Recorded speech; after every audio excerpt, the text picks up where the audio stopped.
money are you going to make? Abi? So let's hear the nairas, let's hear the metric tons, and let's hear those kind of things that is going to make the market jump. So now the funding is 70 naira per child per day for 200 days in the 200 school days in the year. Now that fee, that 70 naira should cover all the production and everything along the value chain. I know it is small, but I mean, as I say, half is better than nothing. Now, so for example, we're talking about metric tons. Based on estimates, the tonnage, Nigeria as a whole will need at least 600,000 metric tons of rice per year.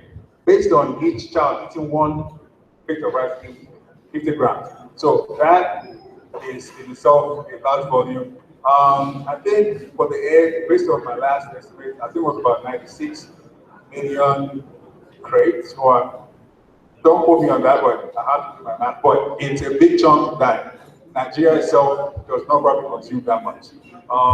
There's a number of different products that is probably localized, but whatever it is, I can guarantee that each state cannot produce all that it needs. Thank you very much. Let me just add to that, from what I read, they say about 950 billion naira investment is going to go into the rural area. They also say that 1.4 million jobs will be created. I think that out of a 500 billion social investment fund by the government, a great chunk of it will be spent on the school feeding program. What I just want to create here is an essence of the kind of market we're talking about, which is probably bigger than all the markets we know about right now. I'm going to hand over to someone who is a value chain specialist. Richard, I need you to please speak to what kind of markets, what kind of agribusiness opportunities do you think will be created in this thing that we talk about? Thank you very much. From my perspective, I think the homegrown school feeding program is our own market internally, which we require to stimulate production, inputs, sales and distribution, expertise in terms of extension delivery service, and going further linkage into proper production with improved technologies. And then we talk about post-harvest handling, storage, marketing, sales, and distribution. If we break it down from the input right down to the market, the value chain segments on their own are enough to create jobs, increase incomes for all the actors in between, and that's the kind of system that we need to begin to think about one block as an entity, and then the school feeding program gets all it needs. Educationally, you attract children to school. Health-wise, you ensure that you get them immunized, and nutritionally, at least they get one meal a day. I know for sure that in Kaduna State, this program has started and it has increased school enrollment by 68%. In Kano, it's about the same. Now, in terms of value chain analysis, if we begin to break it down by the particular meal, state by state, thinking of Southwest that likes to eat maybe amala, there'll be need for tomato, pepper, onions to make the stew, there'll be need for chicken, there'll be need for spices, and the rest of them. If you go to maybe Lagos, where you have a little bit more of cosmopolitan atmosphere, you can get some people that want to eat more of lettuce, cabbage, and the rest of them. It simply gives opportunity for every segment of the value chain, end to end, to express itself. And that's how the job creation. Thank you very much. What we heard now, we heard that there's a big market. I'll just add to that and say in Kano State, the governor says he spends 380 million naira every week. He's spent on this program. That gives you the kind of quantum of the kind of monies we're talking about. In Osun State, they spend 3.2 billion naira every year on the same program, where they have 1.5 million beneficiaries. In Kano State, they say they have about 17,000 women. And just to add, this program is very gender inclusive. So So we know there's a big market, yeah? And we know that there's huge opportunities. We know that a lot of value chains are going to be involved. We know there's a lot of segmentation that will be involved in those value chains. We've also heard that depending on where you are, if you are in the southwest, if you are in an Oyo state, say, you'd have a lot of lab opportunity for cassava flour, opportunity for spices and things like that. Let me just go for a second to the farmers, led by you, sir, and wonder what does this mean to you in terms of marketing? Thank you, sir. It's a very good development for we small-scale farmers, because this is our time now. Because by providing food for the children in the school, I think the small-scale farmer we were there, especially the cassava farmers and the poultry farmers and the rice farmer, because in the Oyo State, that is the common food we have here. In cassava, you can have lafun and yam flour here. And as it is, if the program is properly managed, not being hijacked by some other sectors, because as we farmers, we are here, we are fearing of hijacking, because by tomorrow you see that all this program be hijacked by the politicians.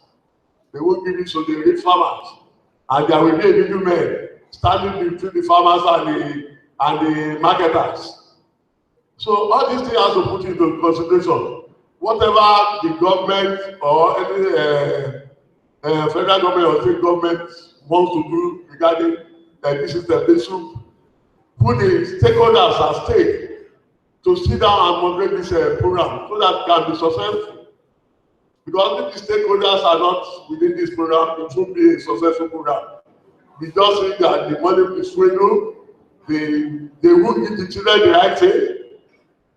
They won't have the right variety. You just see them giving them whatever and nobody will have rights to ask them what type of food are you giving the children. Thank you very much. So what we've heard from him, we've heard contracting, we've heard compliance, we've heard integrity, we've heard traceability, and we've also heard data, the need for data. Some of the things you speak to are some of the reasons why banks don't want to get engaged in agri. These are some of the risks they see.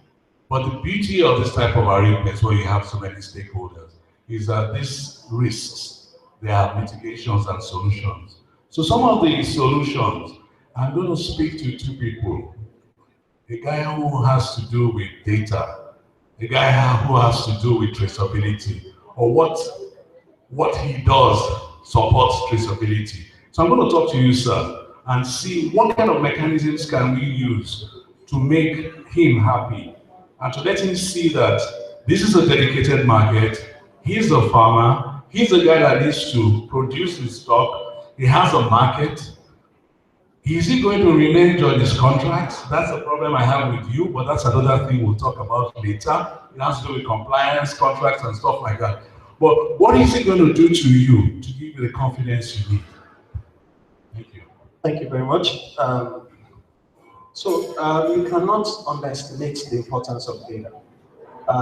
The reason why some banks are not willing to play within the space of agri is because of data. Because they don't know who they are dealing with. They do not know their customer.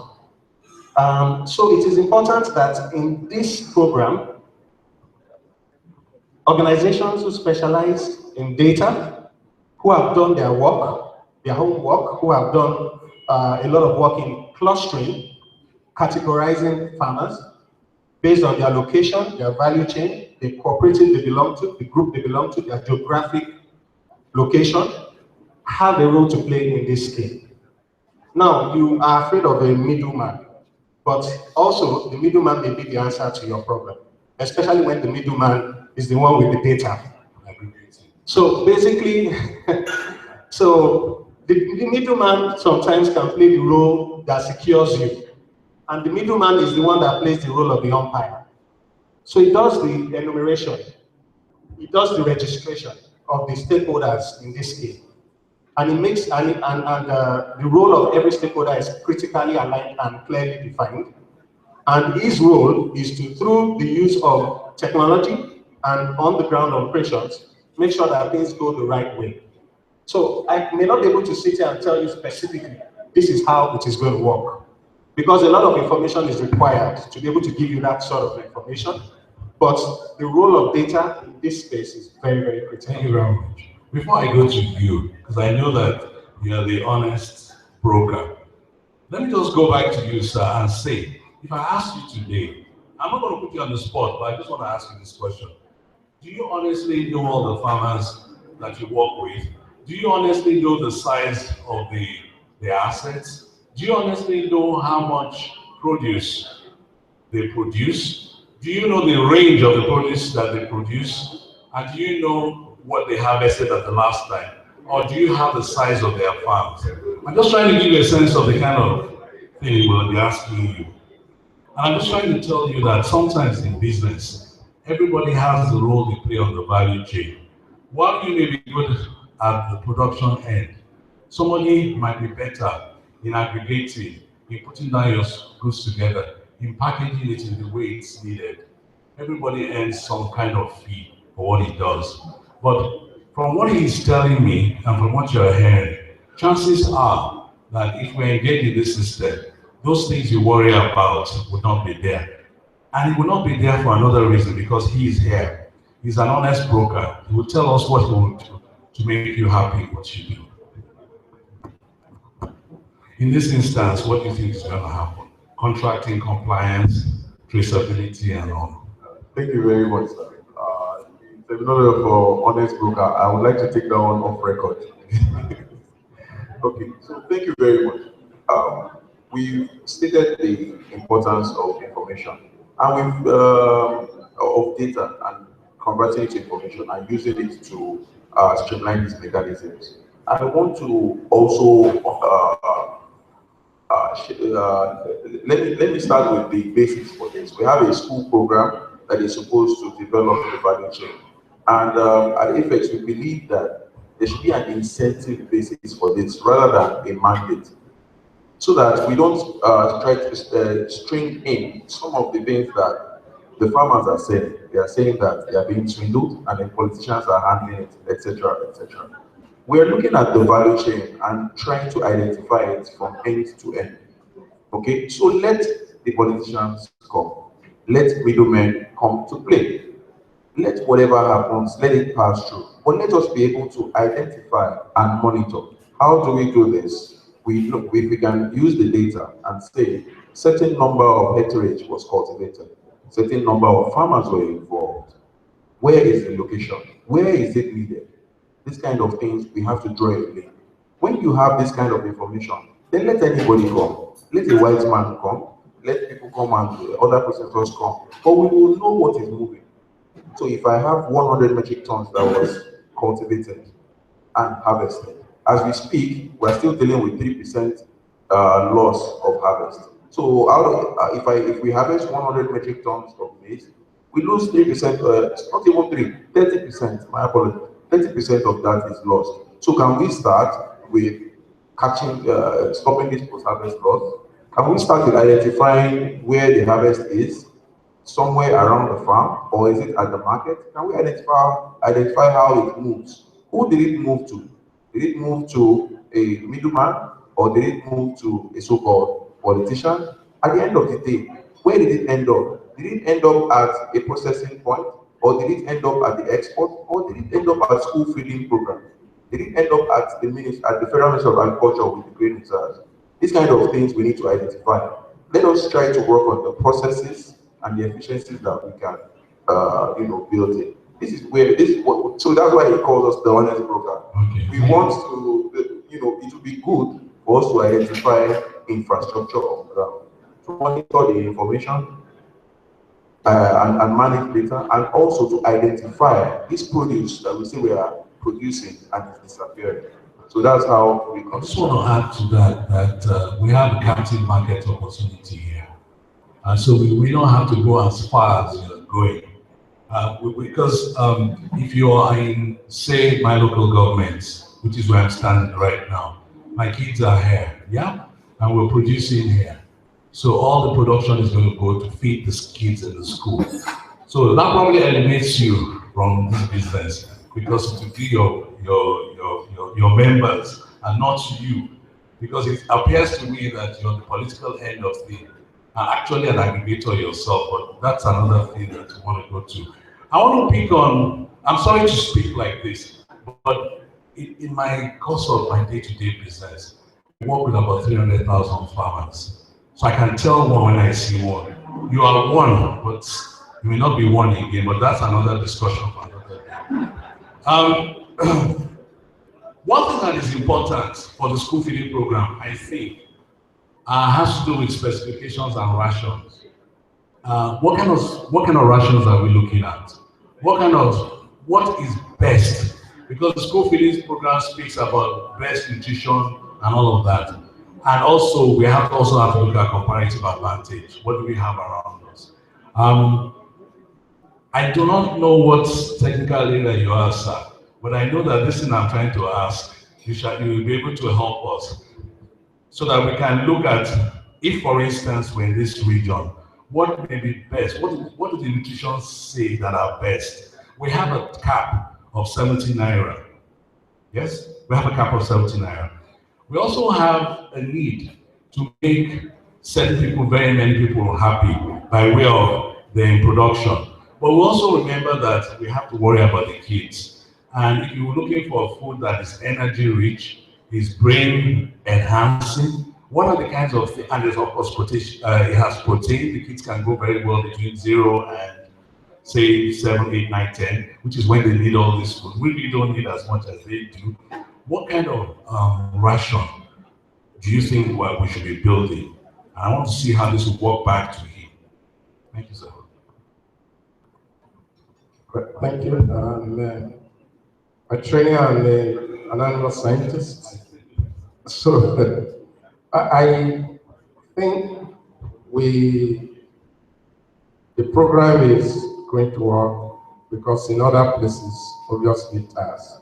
And if we apply all the right metrics, it should turn out well. And for the age bracket that is being targeted, this is the group of people that specialized food is actually recommended for. And so for children of that age bracket, we need to do a kind of a matchup between what we call the carbohydrate foods that give energy, as well as the protein foods that give specialized amino acids that help the children to grow very well. So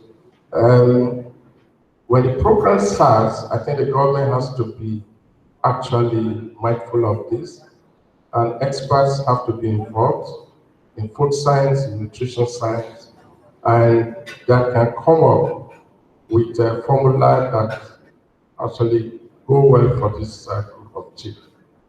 And I also want to say that one of the things that probably will be thrown up is when the program starts, for example, we have egg production that is likely going to shoot up, and that will also drive a market for inputs that go into egg production. So there's a kind of a holistic approach that has to be taken, because if you talk of producing eggs, the feed that goes into egg production, about 60 to 70% of it actually is contributed by males. Yeah. And so you are going to have, right now, we produce about 650 metric tons of egg, first in Africa, followed by South Africa with about 540,000 metric tons.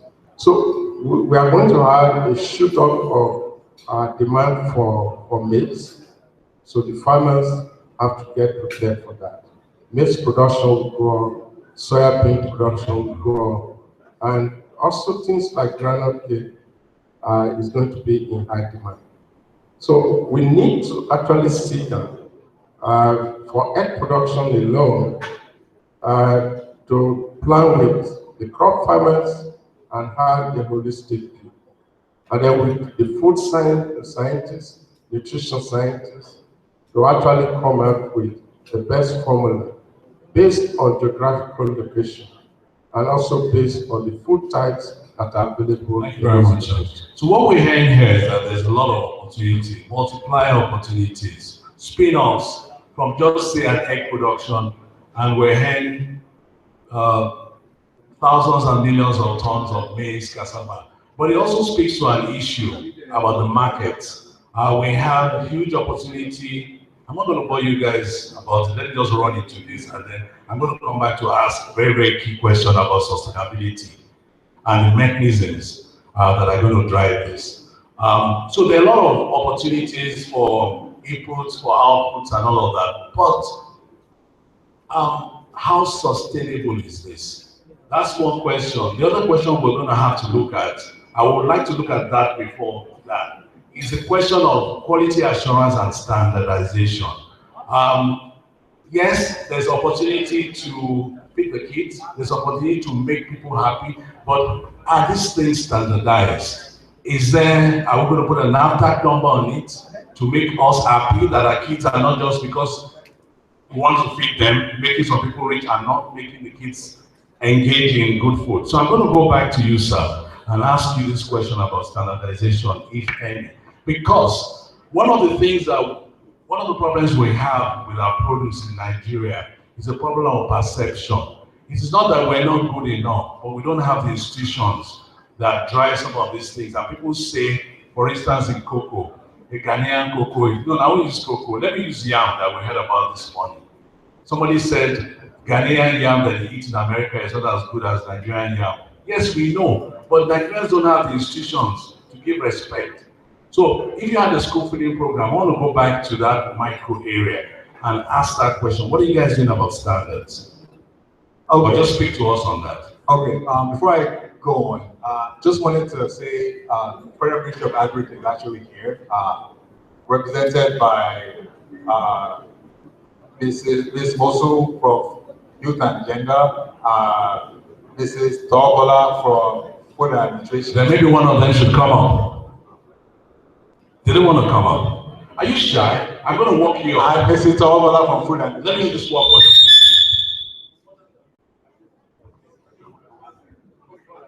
Okay, don't worry, he's going to answer it. We don't want to take you through that. He will answer it for you.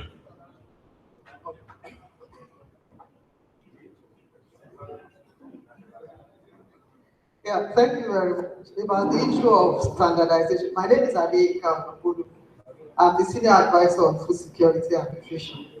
And we've been working with the Office of the Vice President on the whole School Feeding Program. In terms of standardization, it varies from location. And already the states that are ready to start, because there are some criteria they need to meet before they start. They've submitted the menu, and one of the things that we require them to do is to have a team comprising of the food scientists, the nutritionists, the people in education, health, and then the insurance scheme. And all those are those who look after what the children get. And each state comes up with a menu, and the menu doesn't stand for a whole year. It varies according to the season, because from the name of the program, Homegrown School Feeding Program, we don't expect them to go buying things from outside to feed the children in any particular locality. And we have the private sector involvement in the area of aggregation, which the honorable political farmer was talking about. That because without the aggregators, the small scale farmer will not be able to key into this, because their normal practice is they produce and then they need to sell immediately, because they need to pay off the monies they have borrowed to invest. So the role of the aggregator is to ensure that they get a fair price or a good price for what they have The aggregator brings in the technology of storing, ensuring that the food is kept safe. It is not pest ridden. Rats do not go there to spread it. So the moderator says I should shut up. No, I said thank you. I'm happy about what she's done. We're running out of time, but thank you so much for this insight. Again, you know, usually when you go to the farm, when you're in touch with farmers, what they say most of the time is government didn't do, government didn't do, government didn't do this, government didn't do this. Incidentally, when you go to the bankers, because I operate in between those two sectors, they also say government didn't do, government didn't do. Now, you have a situation where governments may not be playing on rules, but what we've seen here is that there are a lot of stakeholders. Everybody has a role to play, and everybody is mitigating the risk of the other. What the farmer needs to do is to get more efficient, effective, so he can make more money at his end, and the other guys along the line get more efficient. I will also have you know that in the cocoa business, I'm sorry to talk about this, but this is what I understand. The people who export our cocoa only play with 5% margin because the farmers are already to 90, 94, 95, but they are efficient. Okay? So farmers need to be efficient. And that perhaps goes back to what we heard this morning from doing Salami, when he was talking about capacity. It will run through the value chain. We don't have too much time on our hands, but I want to speak to one issue, and that is the issue of financing. Is anybody on the panel that wants to speak to the issue of financing? You've said that is putting down, local governments are putting down. But is there any other mode of financing that can make this sustainable into the longer term? Okay, so the funding for the school feeding, the money that everybody hears about is actually the money that's paid when each child eats. So the financing bit that is needed is for the farmer and all the production that's necessary to happen before the food is ready. Now that's where NISA, CBN, and the likes come in. Because before, they will always ask farmer, where's your market? Who's your off-taker? Where's your guarantee? Now, there's a guarantee. So they can go ahead and fund the program. So NISA will be part of the school feeding program. So if you were a farmer, you already have access to funds through either this AMCO or whatever. So everything is already there. You just have to be. Thank you very much. So we don't really have a problem with finance, nor do we have a problem. We don't have too much of a problem with financing. Okay, and that's into the long term. Yeah. So if we have a dedicated market and we have financing institutions that are ready to bridge this finance, then do we still need government in this thing?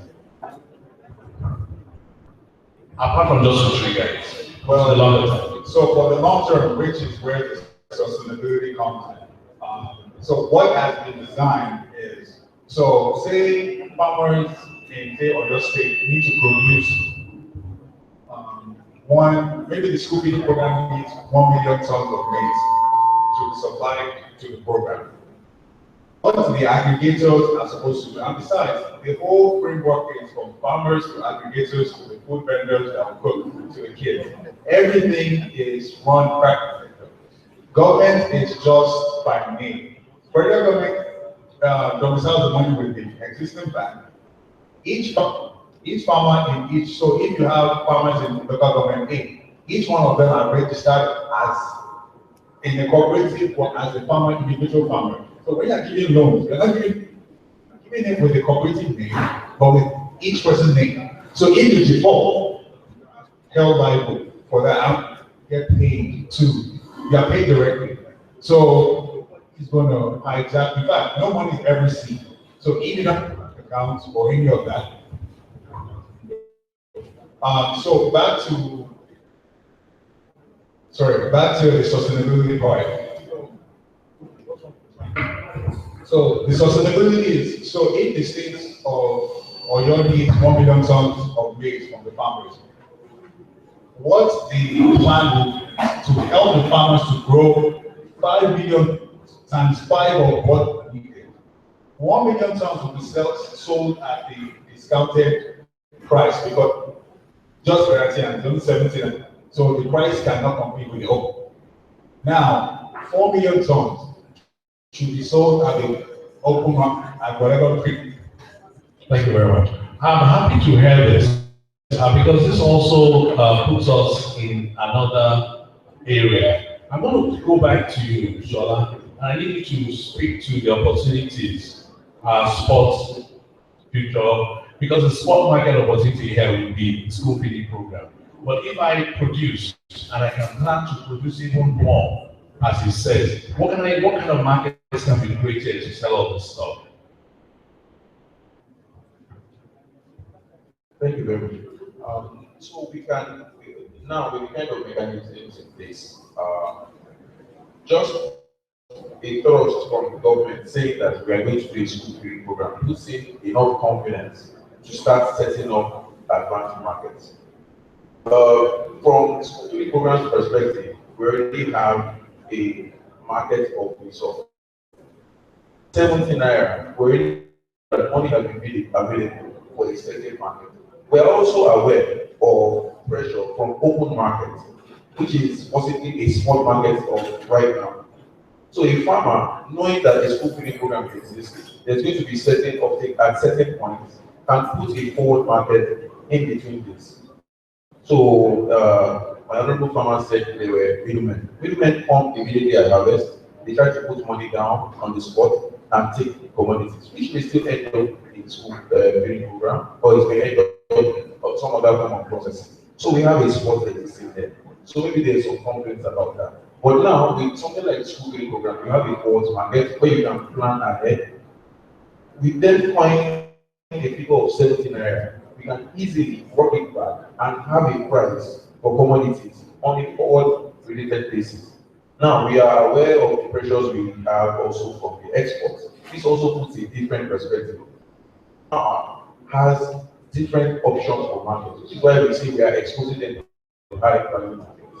Any farmer at any point in time will be able to sell sports to a middleman and sell school feeding program, or he can just take it to open market, or he can plan for exports. And this is the very basic way of explaining this. If we bring in more experts, we can have derivatives and more advanced forms of market mechanisms interplaying this. What this does, of access to market and what it does, it influences the inflow of finance and liquidity. When the banks see and other financing institutions see that there are different options for a farmer and different points of value, then they are rest assured that money, whatever money they push into agriculture will come back through various mechanisms. Thank you very much. Panelists, please let me just throw some questions open. So I'm sure that at this stage you guys are thinking, is it only these people that I'm going to talk to? So I'm going to have 6 questions for us. It says from where I stand, I see 6 rows. So could we do 1, 2, 3, 4, 5, 6? Or they're telling me, even though I'm the one with the microphone, I thought the person with the microphone had power now. Okay. Time is running again. So let's do 4 questions actually.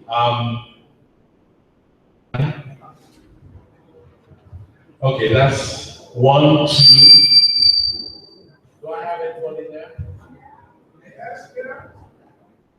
Okay, so we have a cluster. Okay, so let's do the cluster. But I don't see any women here. Me and gender, I like them. There's no woman. Okay, so we just do you 4. That's the guy with the pink cap, the guy behind. Wait, I don't see her. Oh, yes, please, you, man. So we'll start with the lady, and then we'll walk our way this way, yeah? You'll ask the questions, we won't answer immediately. We'll just hold the questions, and then we'll answer together. Thank you. You want to contribute? Yes, in addition, the farmer said people will be making no longer business as usual. No money is going to anybody. Thank you very much. The money is going to the vendor's account directly from the CBN. And if you default, you're off. Thank you. No coming back. Thank you. Thank you. Yes, that's where technology plays a role. I thought we were going to talk about e-wallet and all of these magical things. Anyway, let's leave that. So, sir, Chief Adede Jerusalem, my name. thank you, sir. I'm a farmer Yes, sir. of about 40 years experience. Thank you, sir. It's happy about this issue we are discussing about who is marketing. That is a major problem that is giving younger generation going to farming. And to livestock, poultry, and aqua. Currently, the poultry industry, that's farmers are having problem of selling their products at the appropriate prices. Because within the past few months, there has been a terrible increase in the cost of poultry feeds. I'm also a big dealer. The prices of all the major raw materials have gone up. My question is, you said the selling price, the cost of the feeding program is 17 naira. I'm afraid, I don't think whether the money is going to the farmer directly or to the vendor of welfare. I'm accused of gossip as they were, the panelists were talking. Can 17 naira achieve that objective? Very much.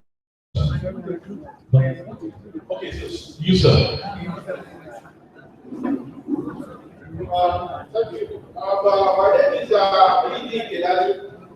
I'm a farmer also. My question is on the workability of the school feeding program. Number one, the schools we are talking of, is it both the private and the public schools? That is one.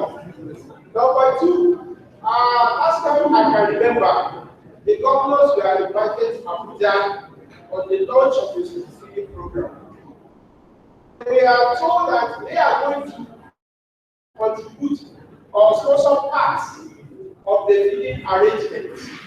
Now, most of the governors are indicated that they may not be able to shoulder it because already they have students in their state to pay their workers. How is this program going to run? This is my opinion. Thank you. Sir. Very morning, Lord House. Very salary. That's about presidency.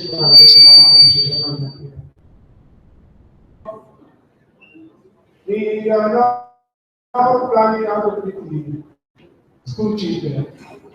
The cost of this is very high. Even in your last special, it's very hard to get this for your poultry or any animal food. Normally, like this time, the price of this will come down. But now, it's just way up everything. So this is very good.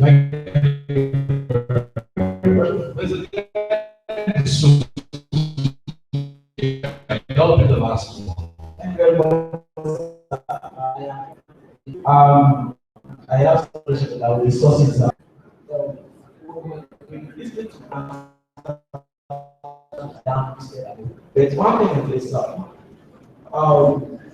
the national association has been a problem that we are facing.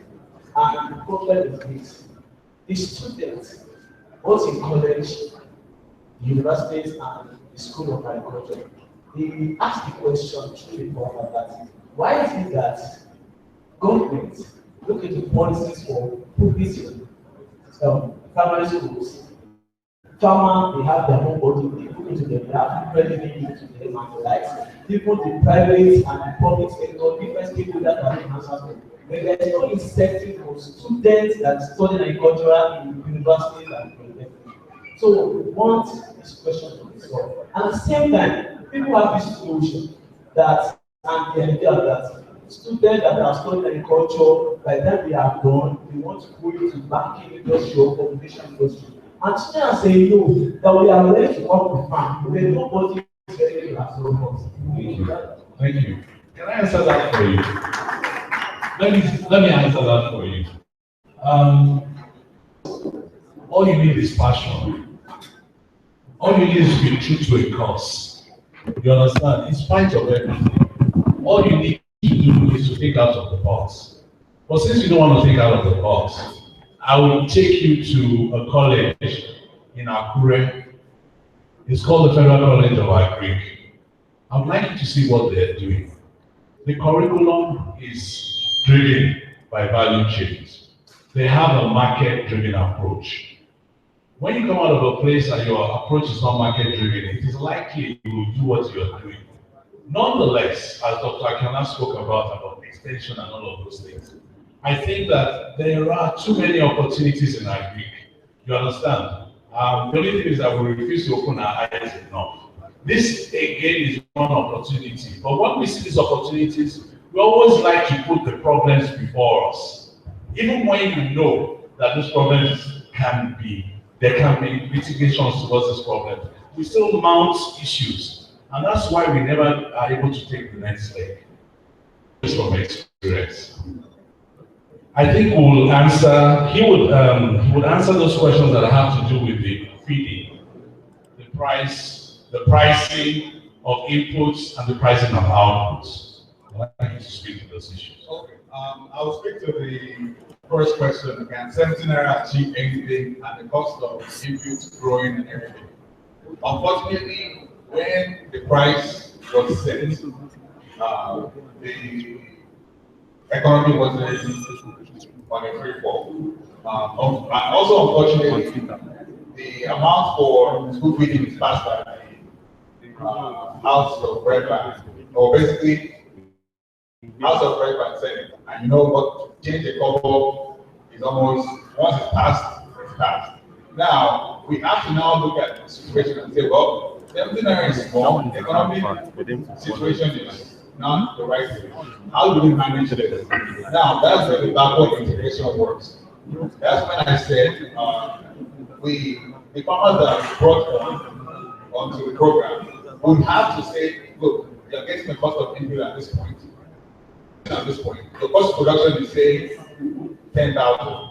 We agree at the price and say we are supplying the poultry farmer, the one that produces the eggs at say 15,000. So you make a nice profit. Even if the market is selling at say 100,000, I know there's opportunity for size selling, but to feed the program, there has to be effective monitoring and evaluation. Tight monitoring. So that is the closest way we can do for that. That it has to be tight monitoring and evaluation all the way, backward integration all the way down to the maize farmer, to even the cost of funds and everything. Because you know, if a maize farmer produces, you will prefer to go sell it in the spot market. So it's all the way back to value chain. That's what we're trying to manage this. Unfortunately, there's no one simple solution. And then the second one is it for public or private schools? It's only for public schools, primary 1 to 3. For the state governments, and the state governments do not have to have any contribution in it. Pay for primary 1 to 3, 100%. Now, if the state decides it wants to give 4 to 6 or nursery school, they can do that on their own funds. So that is how I hope I've answered. Thank you. Please. Or you want to ask a question? You just want to take an addition, okay. So very quickly, it might interest you to know that one state has. Who are you, madam? My name is Mosumala Omoro. Okay. I'm the Minister's Advisor on Youth and Gender. Okay. And it might interest you to know that this program has actually been successfully done in one state, Osun State. And to date, the state of Osun as it is called. And it may also interest you to know that they ran that program on a budget of 45 naira, 45 to 50 naira per child. And they have 50 naira, and they have done it successfully. So if there's an additional markup of about 20 naira, I strongly believe that that will tidy the farmers' and the vendors over in this new process. Thank you very That we should worry too much. Thank you. So, Oga, Emma worries, sir. Yeah, even within the car, I think we can do it. But I think also that when the rations are going to be chosen, when they're selecting the rations, I think we can send a message of pricing. They need to look at the pricing and they need to look at the impact. It doesn't mean that they may not want to give us egg, or they may give us some other protein, other food that have proteins from the vegetable source and things like that. But I think the bottom line is to make sure that the kids are happy, the pricing is good, and everybody on the value chain is happy. I also want to say to you guys is that you can see that there's an interplay of many actors. There are a lot of people are involved in this. There are people from development, there are people from the private sector, there are people from the public sector, and that's where we have done, as he said, that they'll help us to convey and be the guy who does the conducting work for this type of things. And the objective is shared. Everybody along the value chain has an objective, and we're all sharing that objective. Yeah. So I think. Any last words? I'm sorry, sir. I didn't have you to talk. Maybe you want to say something to this. About the success of the school feeding program in particular, and I'd say the growth in the agricultural sector in general, there's a role that data plays in that dimension. We want to be able to ensure that our sector can feed not just students in schools, but also all of us. So in terms of imports of food, we don't spend so much doing that. What my organization does is that we pretty much provide corporate data on leading firms in agriculture, for example, so that if someone wants to supply them with, say, foreign financing or a technical partnership or something, the resource that they need that is not currently available, they'll be able to do that. Whenever we talk about banks looking at money to agriculture, they complain there's not enough data, we don't know what they're selling tools in the value chain. So we pretty much go in there and then map out entire value chains, and based on that, banks can see there's a market for this, people actually want to buy it, they want to buy equipment, there's actually a strong demand for that, and based on that, they can support the release money to support the sector. So I'll give you a quick example to fine-tune what happens when data is available. In the Kenyan market, for example, we profile the small subsector of agriculture, it's called the flower market. And what that really means is that we know everybody that's involved there, what they're producing and what they're doing, and they're able to meet requirements for international markets because they export, they can meet good agricultural practices because they know that there's data, that there's a market for what they're doing. Those who want to come in and support them with financing or technical partnership, they're able to do so because there's accurate data on what's actually happening in the market, what customers are demanding, how that works as a conclusion. By the way, that's why the Ghanaian yam sells better than the Nigerian yam. The Nigerian yam is better than the Ghanaian yam. Because we don't have data. That's what, sir. You haven't said anything. I want to make sure that I get involved. So just round up for us, sir. Let me first say, I have to big farmers in the house. Great farmers. Old farmers. Yeah, this is our slogan, and we're very happy to have this. So I have to encourage all the farmers, especially those are retired people and get people that are coming up, please join us that are in the farming sector. I believe it's now a very good business that everybody can tap in. Behind your yard, you can easily plant anything, and it should be encouraged that if you put food on the table, you won't have any hunger. Thank you very much. I think we're done with that. Thank you so much. Thank you, guys.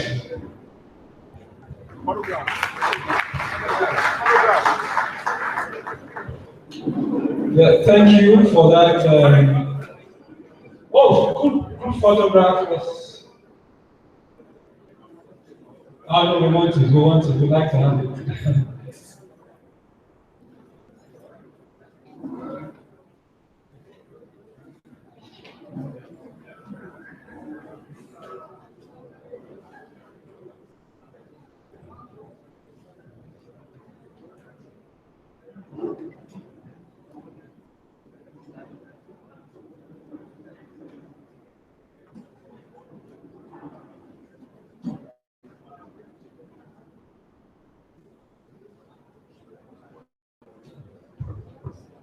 Thank you very much for that session.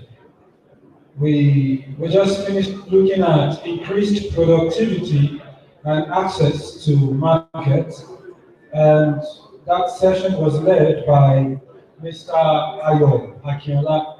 Thank you very much, and also for the contributors, the panelists to that session. Very quickly, we want to go into a breakout session. Hello, please, our business for today is almost done. We still have some things to do, and we're going to do them snappy so that we can get going. It's important for us to have this breakout session. Why is it important? Because breakout session, of course, will allow us to break ourselves into groups, and then we can better capture our voices. And that's why for this summit, we'll be having 4 breakout sessions. Hello? Please, do I have your attention? Do I have your attention, please? All right. The first session, we will be looking at attracting and retaining critical investments in Southwest fisheries and aquaculture sector.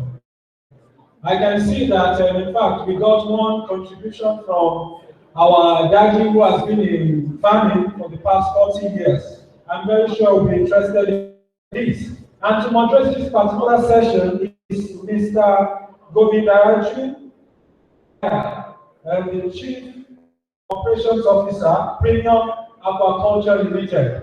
So he will be facilitating that, moderating that session. And the first session will be held on the right-hand side, my right-hand side, which is your left-hand side. So for the first session, please, would like to have you on this right-hand side to converge. For the second, we're having stimulating growth in Southwest livestock agribusiness. Southwest livestock agribusiness. The moderator for this session is Eustace Iyayi. You will hear him the other time saying that I'm a professor in animal science. So it will be very good to have him moderate that session. So that session will hold on my left-hand side. Stimulating growth in Southwest livestock business, agribusiness. The session 3, the topic will be imperatives for a revamped crop economy in the Southwest. Imperatives for a revamped crop economy in the Southwest. To moderate this is Dr. Muyiwa Oshinane, former head, ATA Rice Value Chain Intervention Team. So for this particular session, they will be held at our lunch area, the right-hand side of our lunch area. The right-hand side of our lunch area will be looking at imperatives for a revamped.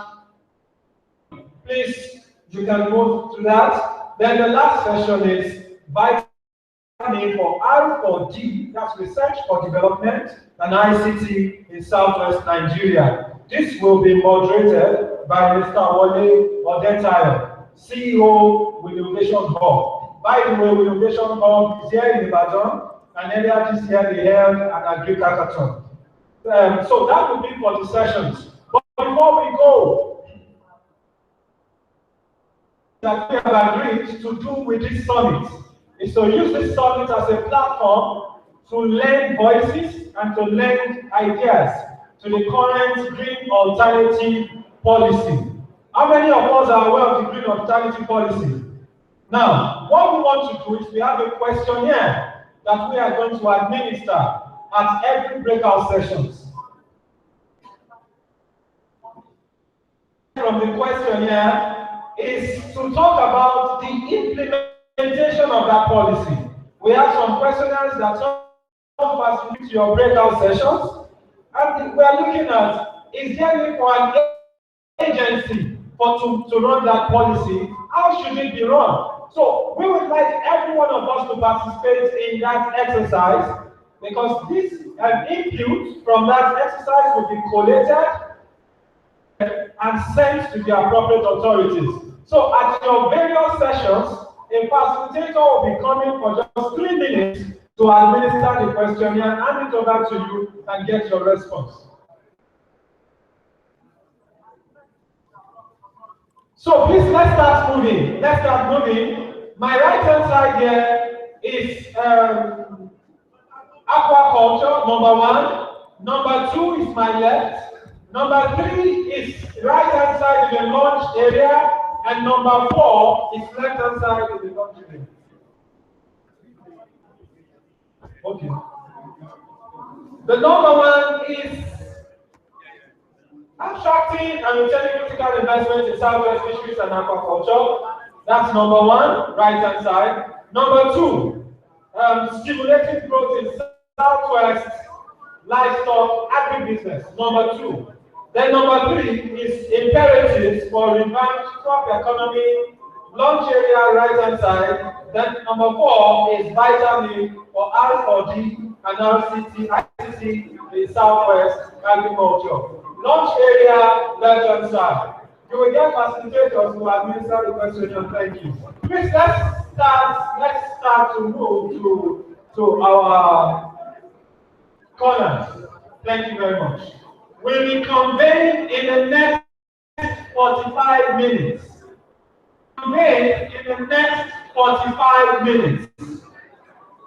We will reconvene in the next 45 minutes. Thank you.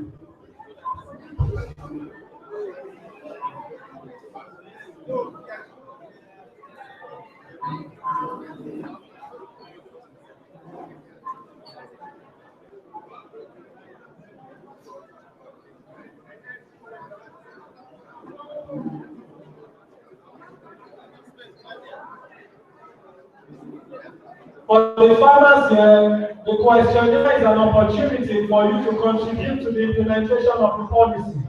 Please, let's endeavor to be part of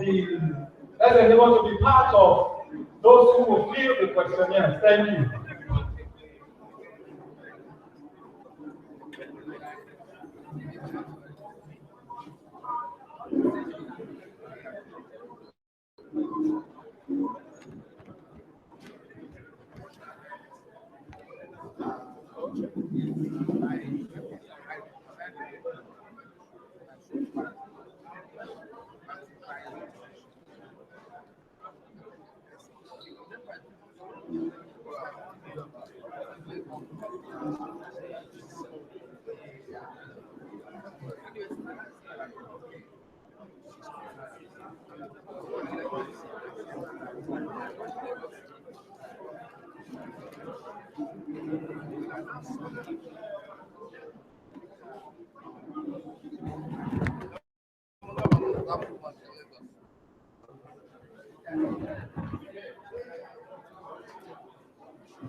see how things can be done differently. How we can get things started. Have I spoken to you? Yes, I have. Please, who wants to intervene? Let's start from glasses. Maybe you want to talk to you. Let me bring out the comfort. Can you say a few words? What do you say?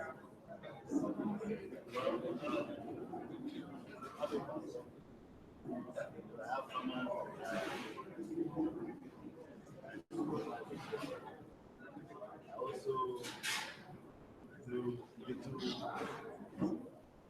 Fish farming is just behind my basket. So the farmers support, are they built into a consensus? No, just one here.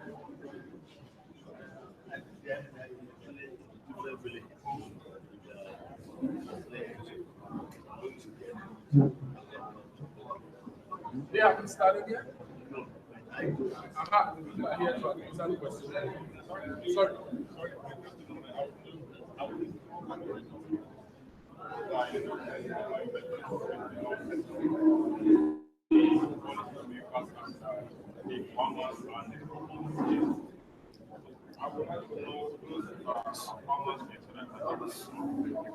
But breaking your working based on information.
Alright, so I'm back here. So the idea is,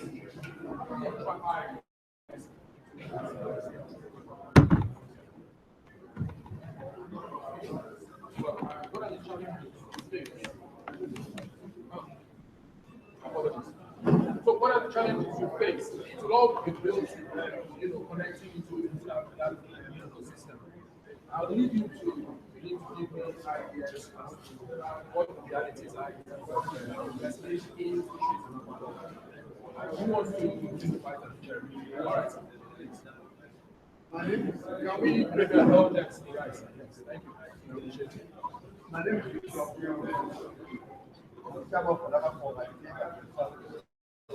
I'm also the chairman of I want us to look at the problem that we have now. How to solve the problem. First and foremost, we have the problem of the cost of progression. The corporate fee. I don't know what it's like. I went back home, buy a glass of water,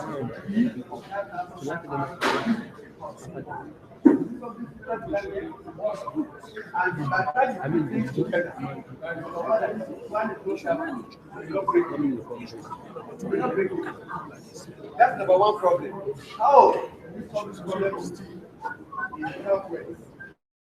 You know that one or two other things, one or two parties are I know she and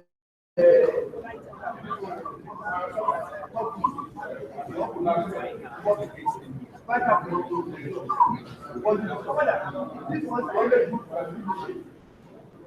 It's better to they don't bring this 12 men or even less than that.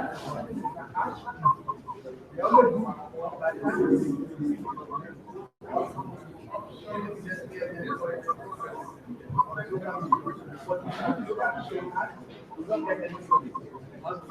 That's number one problem. And two, if you only catch fish alone that ordinarily, what you want to do is what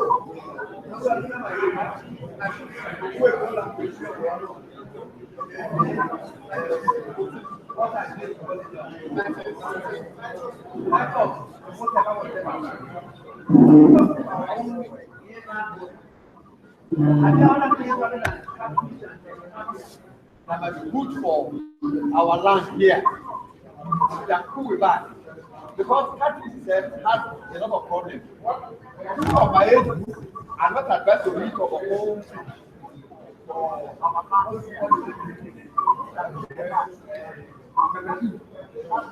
We are not advised to eat pepper food. And then catfish will tell us to eat smoked fish. So it's other that we can produce that we do for our land here. I will fish inland fish. Then after that, I also want to go into the problem of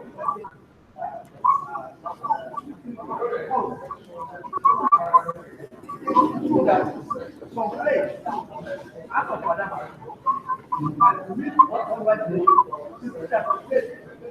the government they are heavier. We don't know nothing. I don't know what to do. Perhaps we do that. We do that.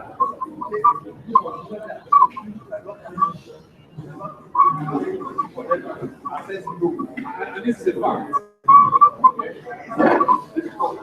Anybody, what can we do as big farmers to be able to assess those guys?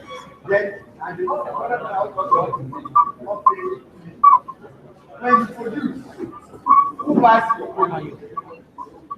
I know how they do this time they don't eat our country. Unless we get the Yoruba and the district, they will be pregnant now. You will go back to district, you will not eat country. What they eat there? And the better of that, I want that guy. What can we do to get more food? Or how do we get people to buy our food? Can I connect with that? The market in country.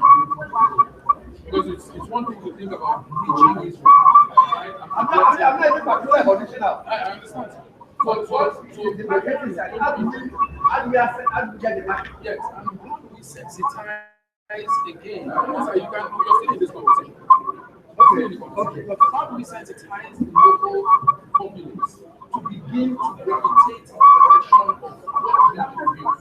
So it's about eating what we produce and producing what we eat. Right? That's a new paradigm.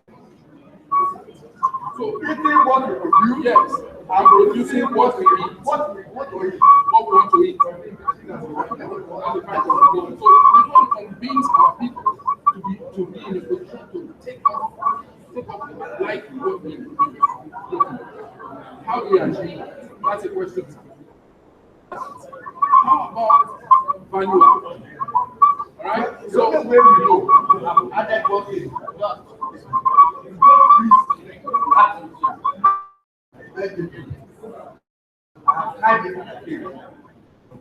can the man who is smoking it come into this conversation? Yeah, already the man who smoking is here. Am I calling him? I also know. You smoke as well. I also know.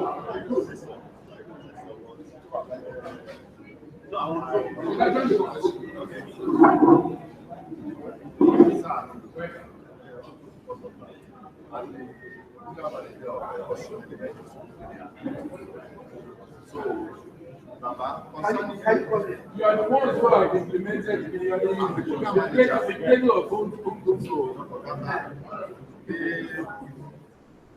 of manager for fish in Osun. He's turning out 5,000 tons, you know, like 5 tons, which is 5,000 kg every week. And it seems it's not even enough. Do you understand now? So that is catfish. So how can you connect someone? And just like you said, it's not iced. It's not fake and fake. Yes. So, and it's not iced. It's not smoked. It's just fresh, just like that. So they are called, and when they are called, they bring and deliver at the appropriate centers. That's very big, and the pigs get it. And you know, the process.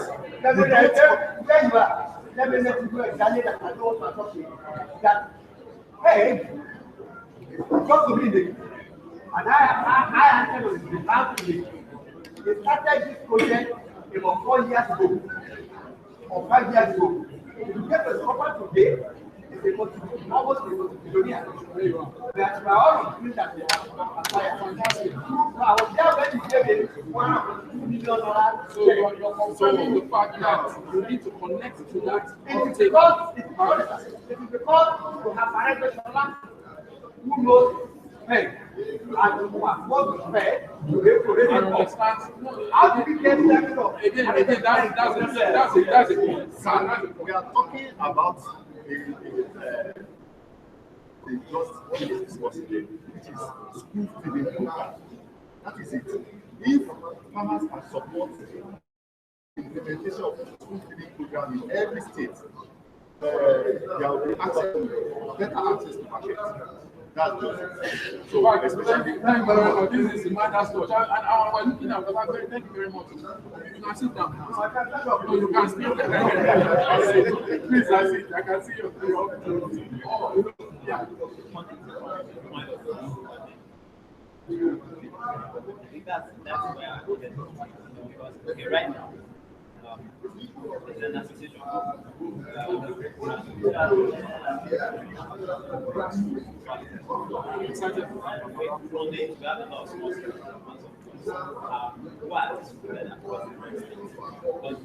one of the questions I wanted to ask where's the possible because like my father said, if you are not doing it, how do I connect with you? This isn't just about knowing and remembering. Yeah, I hear you. This isn't just about knowing and Let me see. I want us to establish our mind. You know, every one of us is politician by preference, whether you go and vote or not. Yes, that you are the one who needs to go out of your way to create a market for you. There is this chicken producer.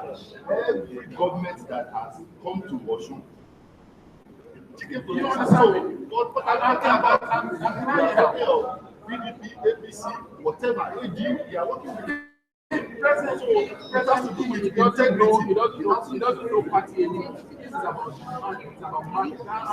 Once your product is there and they are sure that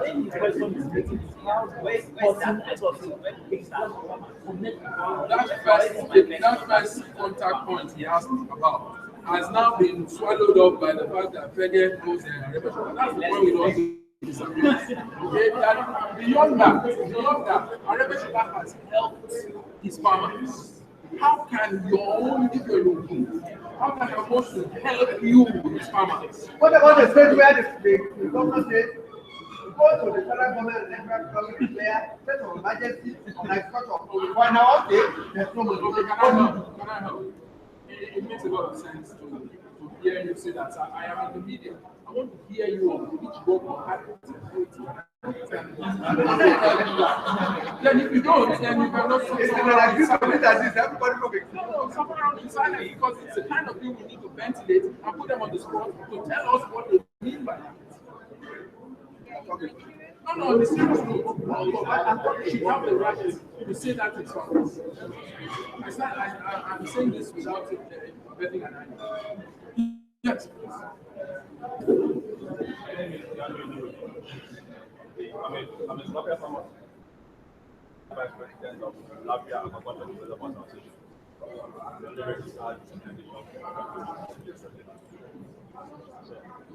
Like Baba said, we need to look at other kind of issues. That was what led us to try to have a structured form of Zambia farmers in Nigeria. If you look at the southwest, we have over 120 dams, Western and Western. Just 4 of the dams are being used presently by Python in Badon. I'm going to hand over the baton. Python in Badon, my company, Amolis Agriculture in Peregot Dam, Choice Fisheries in Peregot Dam. You have Durante and Premium Feed. That the guys supposed to be in charge of this session with AGD Farms in Oyonda. So there's a lot of potentials apart from the cage culture on the dams and in netting over the last 3 years is to look at how low can the cost of production be in tilapia culture. We have several technologies that can enhance productivity and production in netting ponds using less feed than commercial one on the dams. So the small farmers, smallholders, can get that advantage using clean water system that can reduce their cost of production in netting ponds. So we have a lot going for us. And on the issue of feed, expensive. We provide several dynamics.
This is our reporter.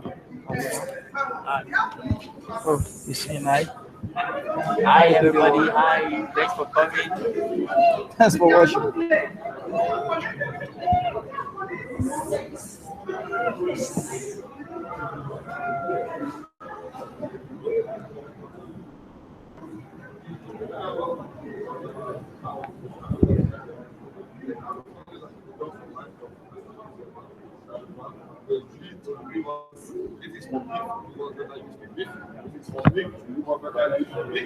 So that's the kind of research that makes a difference. So you is one of the funding that you requires for crops and maize, for instance. Some countries, our own average use of maize is not able compared to other countries. AGRO-POWERED require for sustainable agriculture is AGRO that actually result in increased productivity. Otherwise, it will just become more research that we are doing and doing and doing. Now, just like I said, out of the market driven. What does the market want? What does the farmer want? Maize, the same quantity of maize in 1 hectare.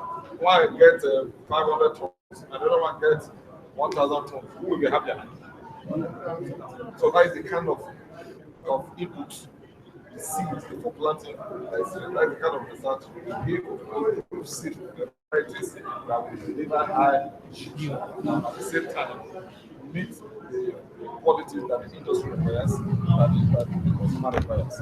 Both the industry and the consumer. If you do AGRO-POWERED for banana and it's big and it's not sweet and it's not good to taste, that is not AGRO-POWERED for the banana. So it has to meet the requirement for the consumer and for the industry. All right, thank you. I also want to add something in line with what I said. We were at IITA yesterday looking at the revolution for Gari. You know, Gari is something that we produce, we eat, we treat it anyhow. But Gari is a potential big earner of dollars in the international market. But then we do it with so much levity. They will want to wash, they will put legless. They will grate it and put it on the floor. So the research for development is such that you do it in a small area and you are sure that that small one can be extended, replicated to a commercial level. For example, in 2011, the yield of our cassava was like 11.2 tons. As at 2014, it was 7.7. What is the reason? Farmers, there is nobody to show them when you want to plant 1 liter, use this free material. When it is this time, we do this is the fertilizer. We need what they do in the research stations to get to the farmers. And we need people that we show them and also be able to mentor them as the thing is growing. When we have the rural sector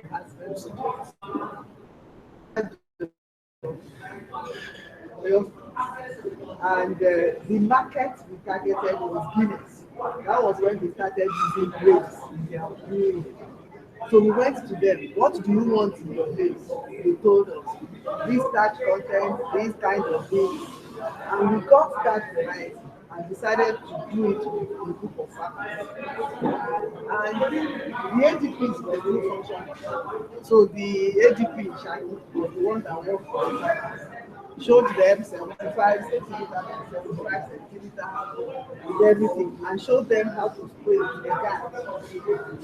But the most amazing thing, because we must never think that the farmers don't have sense. They are more intelligent than we that have done it. When they taught them how to spray, the leader of the farmers now sprays his own field himself. When we spray on the apples of eyes, we still weed after some time. He sprayed his farm. He did not weed until you will get to his farm, you stand like this, you will see the rows of maize. They are standing and putting hands behind each other, and the whole ground was clean. So, Baba, the man said, hey, Shebi you, in English, you have read the label of the bottle, you have done that for him. They added 2 things together. A cardboard on the mouth of the sprayer, and then it was like sticky spray. They are And everything was like that. So even beginners, people that wanted to buy, as they were coming along and seeing on the field, it is not for us to replicate that did that. If there was somebody supporting them, like if a private sector person decides to supply maize to Guinness or to people who make cash, and the person now decides, I want to do 2,000 small farmers. That is what the person is supposed to do for them. You are an administrator, you are not raising one goal, but you are going to make your money.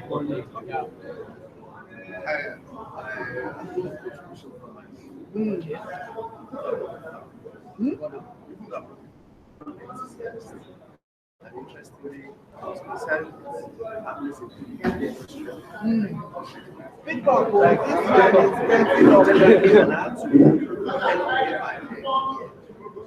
is share my thoughts.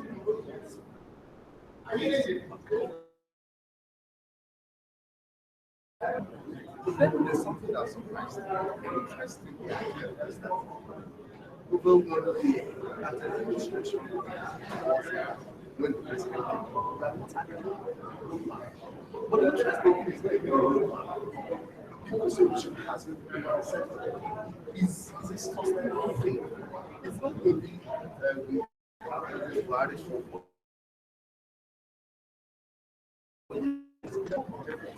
that the last semester we can what was happening to many of those the policies are still Nigerians. You, all our cases here. We are the ones that do not take. I will tell you, people want to be farmers, but they want to be farmers that carry business. And in the past administration, you didn't need to soil your hands on it. You will only get one paper and contract, and on the same corridor, I will sell it to you. And I'll go home with like 10 billion. So those policies were there, but there was nobody implementing. All those e-wallets and co, there were so many fictitious farmers. So just that e-wallet, for instance, is ICT for sustainable. E-wallet for example, ICT for the farmers. E-wallet apart for the farmers. Well, I wanted to make sure that as he's talking, we take the things that are relevant to the group that is called e-wallet, for instance. Of the e-wallets. So that farmers can get a drop on their phone, information drop on their phone, and things like that.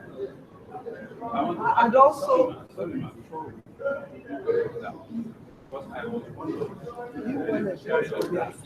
fertilizer. Yes. For specifically fertilizer.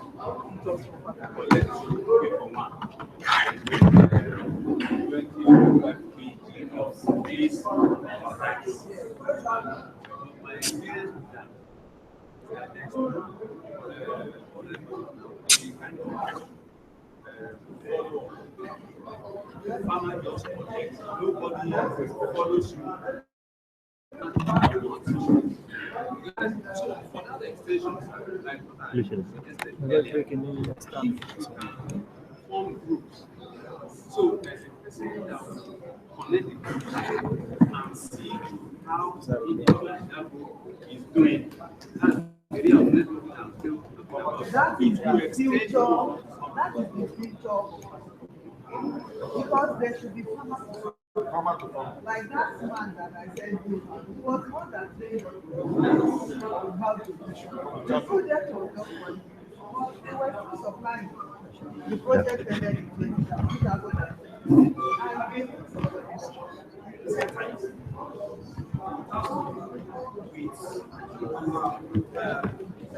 they some practices, farm practices. So a major imperative for me has to do with the reintroduction of extension services. And outside the introduction, it has to be strengthened. I work for a chemical crop protection And we know that most of our farmers have problems with the quantity of chemicals they should apply at one time and the rest, which are making most of our products undesirable. Even in the small market, we're able to. So education on the part of farmers through extension service. Let me add something to this. Very important. We have one of the problems we have is the varieties and the seeds that we use. A good example is rice. You talk about rice, like we talk about Ofada in the state. What is Ofada? It's mumbo jumbo. You don't know what is rice. Okay, come back. It can contain about 4 or 5 varieties. And when you process that, that's why you have black, long, short, green, you know. And if you cannot take that as an export crop, but when you grow with a crop or you grow CP, you get a uniform variety. Everybody will like it in the market. You can sell it anywhere in the world. So the same thing goes. But the first thing our government imperative is make sure that we all get pure seeds of the crop that we're supposed to grow. Pure seeds. And secondly, as I mentioned, we should continue with this soil survey and make sure that every crop we say cashew nut, you cannot go and you cannot compare cashew grown in the Ghana, cashew grown in Nora, because it's Savannah crop.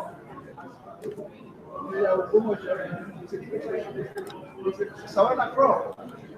You cannot go and grow cocoa in the Ogbomoso. It will not grow. So we must work the crops on the best soil suitable for the maximum and efficient productivity. So somebody has to guide us, somebody has to guide us. What we make to start from the scratch. There is also a soil map of the Savannah region, which is also on one plantation. I was going to carry all this, I have copies in my house. All this things we're talking about. Once distributed, I have copies. So they exist. We should try to tailor these crops according to the zones, the soil, climate. Okay, that's the first one. Then I think in the Western Nigeria we should identify our priority crops. You agree with me? Yes. We should identify our priority crops. There is no reason why Western Nigeria to plant wheat. We don't have the climate. We don't have the type of soil.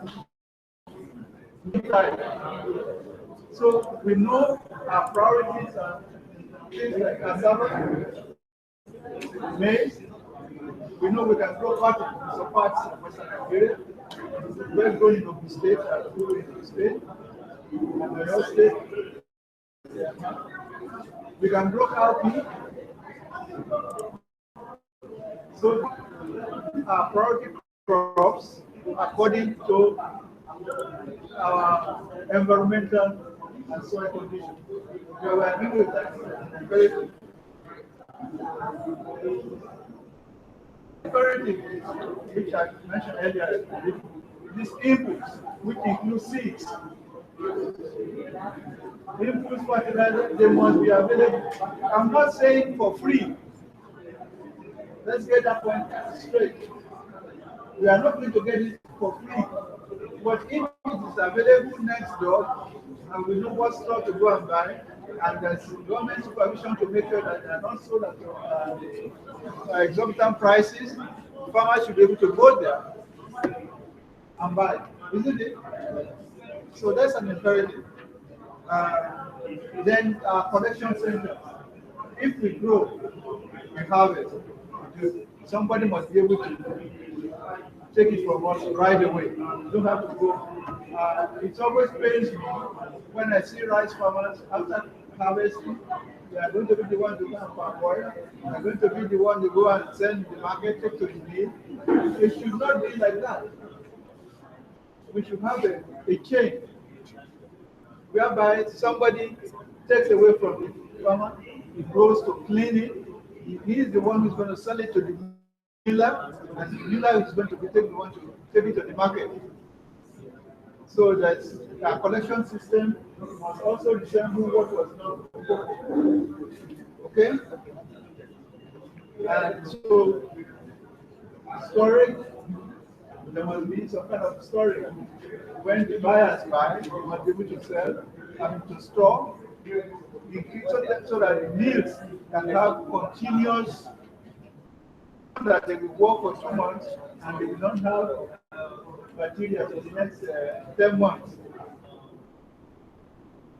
Now, another imperative I've seen is most of the planning we have been doing up to now is what I will call low resource agricultural planning.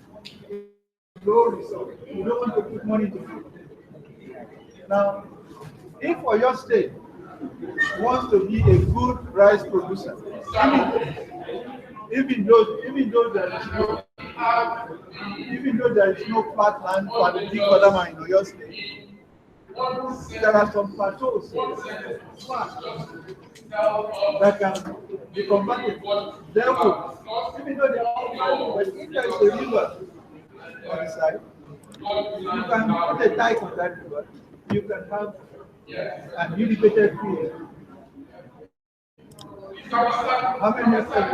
But it costs money. Are you ready to put some money, some resources into it? Our government must be able to put more resources into agriculture than we are doing currently. I will stop there so that you can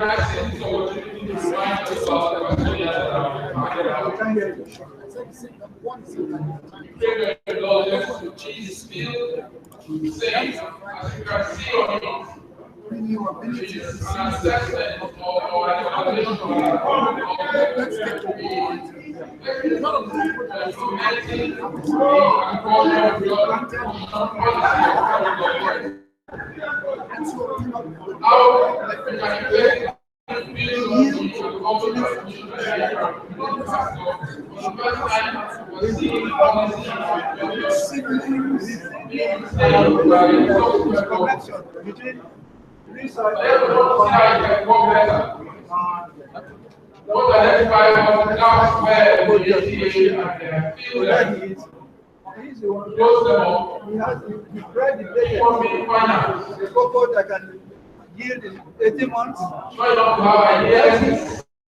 Also,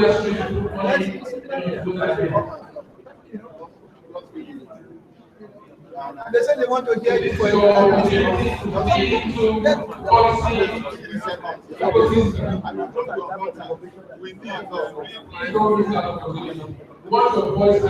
Thank you, Daddy. Good afternoon. It's a pleasure being here together with us together. The essence of being here is for us to practically see how to move forward. That's what part of what is about our policy. Listening to what we're saying, part of this. With regards to those commodities for which we have not just competitive, competitive in the Southwest. If you listen to the key message is we should look at those value chains that we can compete, not just locally, not regionally, but globally. And if you listen to another comment, when we say cocoa is cocoa export cash. Cocoa is really good. I tell you there are other crops we have to also look at in the same region. So it's not only cocoa. I'm a cocoa person, but I need to also drop the table. We're not looking only at cocoa. look at crops like cassava. We have a commercial cashew for this. I'm coming, my brother. Okay, we are coming. I'm agricultural, agricultural. Actually, out of the commercial cashew, have you heard of that before? Yes. It is highly priced. You know, commercial cashew commands higher price. Yes. Do you understand? So, as we think, let's think globally. But now, let's reference to cocoa. We have succeeded to do very nice work. And like Daddy said, in 2010, we officially released 8 new varieties. And the cocoa research from green TC 1 to 8. It was done in plastic material, selected out of a large number of other hybrids. This material will start producing fruits from the 18th month of field establishment. Unlike the other ones, 3 years, 4 years. This was, and interestingly, I met several farmers that did this. Can we very solid feedback? Deliberations and breakout sessions now. Breakout sessions 3 and 4, please, you are holding on with this meeting. When you establish a very good environment, do you understand? We can talk more when we have the cocoa session. But suffice it that you can get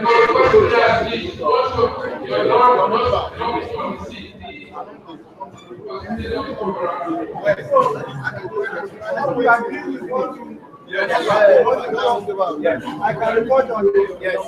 No, please. The question here. Yeah, no problem. Drop it on your seat as soon as you're done. Okay. Then we'll pick it up. Okay. But before you go, please drop it over there.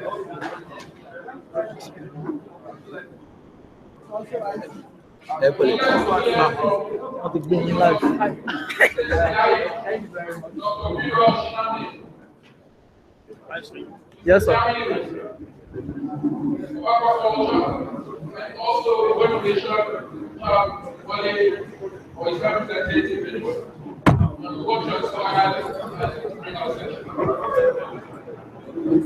Let's just be on the let's get seated. First off the blocks, I did not think, yes sir. We'll have you first off the blocks.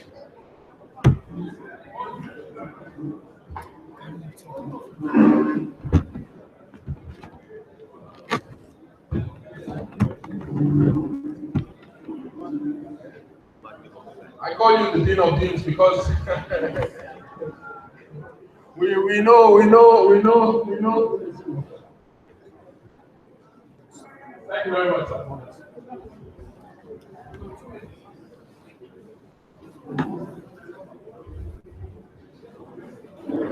Thank you.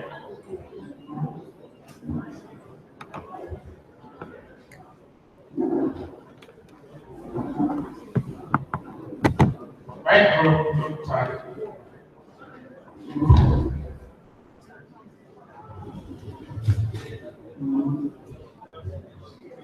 My group are stimulating growth in Southwest livestock agribusiness, and the group considered the following for discussion: production constraints, areas of livestock production in the Southwest where there is competitive advantage, and then where in the value chain should more efforts be put or increase production.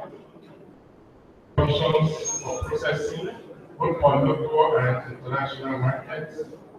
Then we also consider best practices to adopt, and also the role of R&D, which is tangentially related. I'll just quickly run through what we came to. For constraints, there were submissions about cost of inputs, whatever inputs stand, ranging from feed ingredients to things like tail chicks. Quality of inputs was also a problem, and also limited number of producers, especially for crop inputs.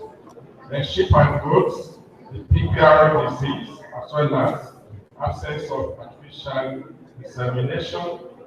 The group also identified financing as one of the bottlenecks, and also there's also a problem of political farmers who just have access to these interventions and factors, and then they take them off. Then there's also the problem of facilities for storage, and then the misuse of things like antibiotics, and the unwillingness of farmers to use professionals. For competitive advantage, the group agreed that the Southwest, the political zone, has advantage for poultry and for pigs. The value chain, part of the value chain, the weak parts of the value chain that were identified for some of the livestock species production were those for goat milk production, which actually should be encouraged and produced for export as well as for local consumption. Then it's for poultry processing, then distribution and market structure that needs to be worked on. There's also the one for storage and then for waste management. The market options identified for increased production and for export were the ones for the need to create marketing funds and also the creation of livestock research-based institute, because we believe that NAPRI as it is now cannot drive the research in all the livestock species. And then for best practices and R&D, the group believed that there should be synergy between all the stakeholders. Thank you very much, Prof. Appreciate it, sir. Please, can you have a round of applause? Please sit, sir. Yes, Dr. Shinobu, please.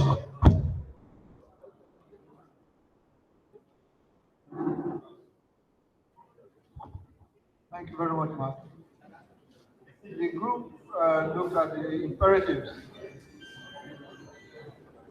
to revamp agriculture in West, Southwestern region. And we took note especially of the two words, imperative, which means something that almost must be done. And secondly, the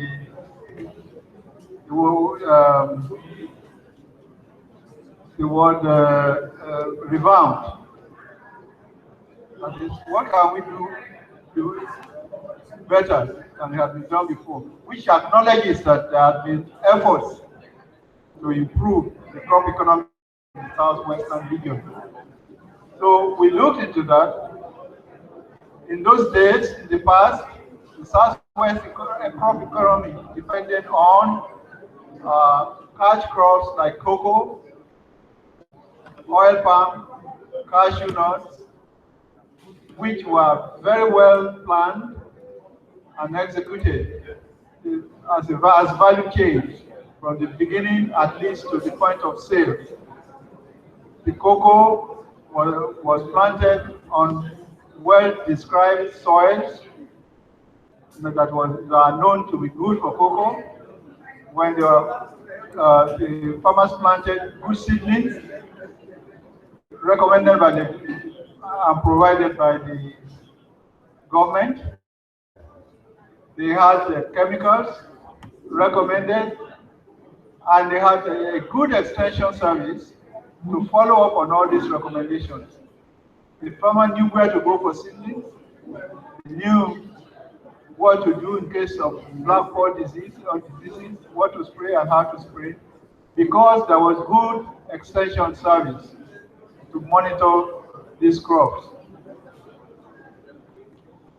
And thirdly, there were outlets for these crops.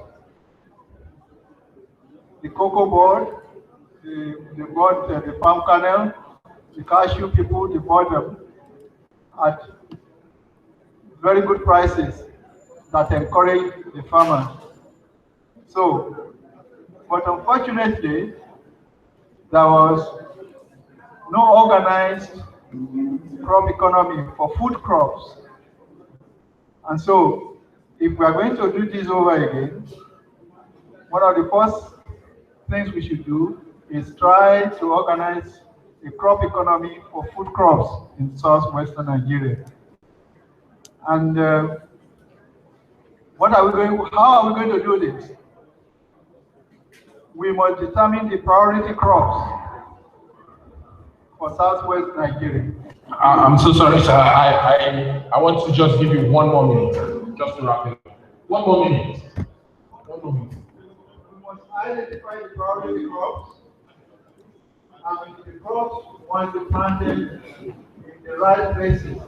There are soil maps in Nigeria. They are available for Western Nigeria. They are available on plantation, so you can know which soil is good for what crop. And there must be accessibility. There must be accessibility to input, so that fertilizer, herbicides, and loans. And there must be collection centers, like the old cocoa and oil and palm kernel collection centers. There must be storage facilities, and we should increase the number of our processing units so that we can drive demand for the crops that we produce. To keep the factories processing,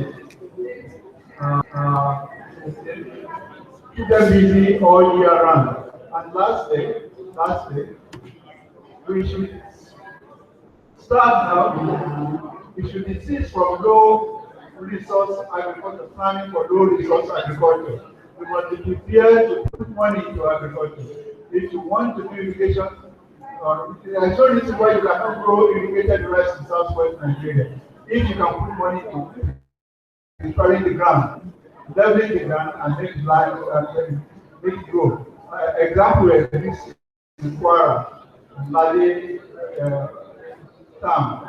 Thank you. Thank you very much, Prof. I could just go on listening to you all day. You know, I'm always excited when I have you in the room.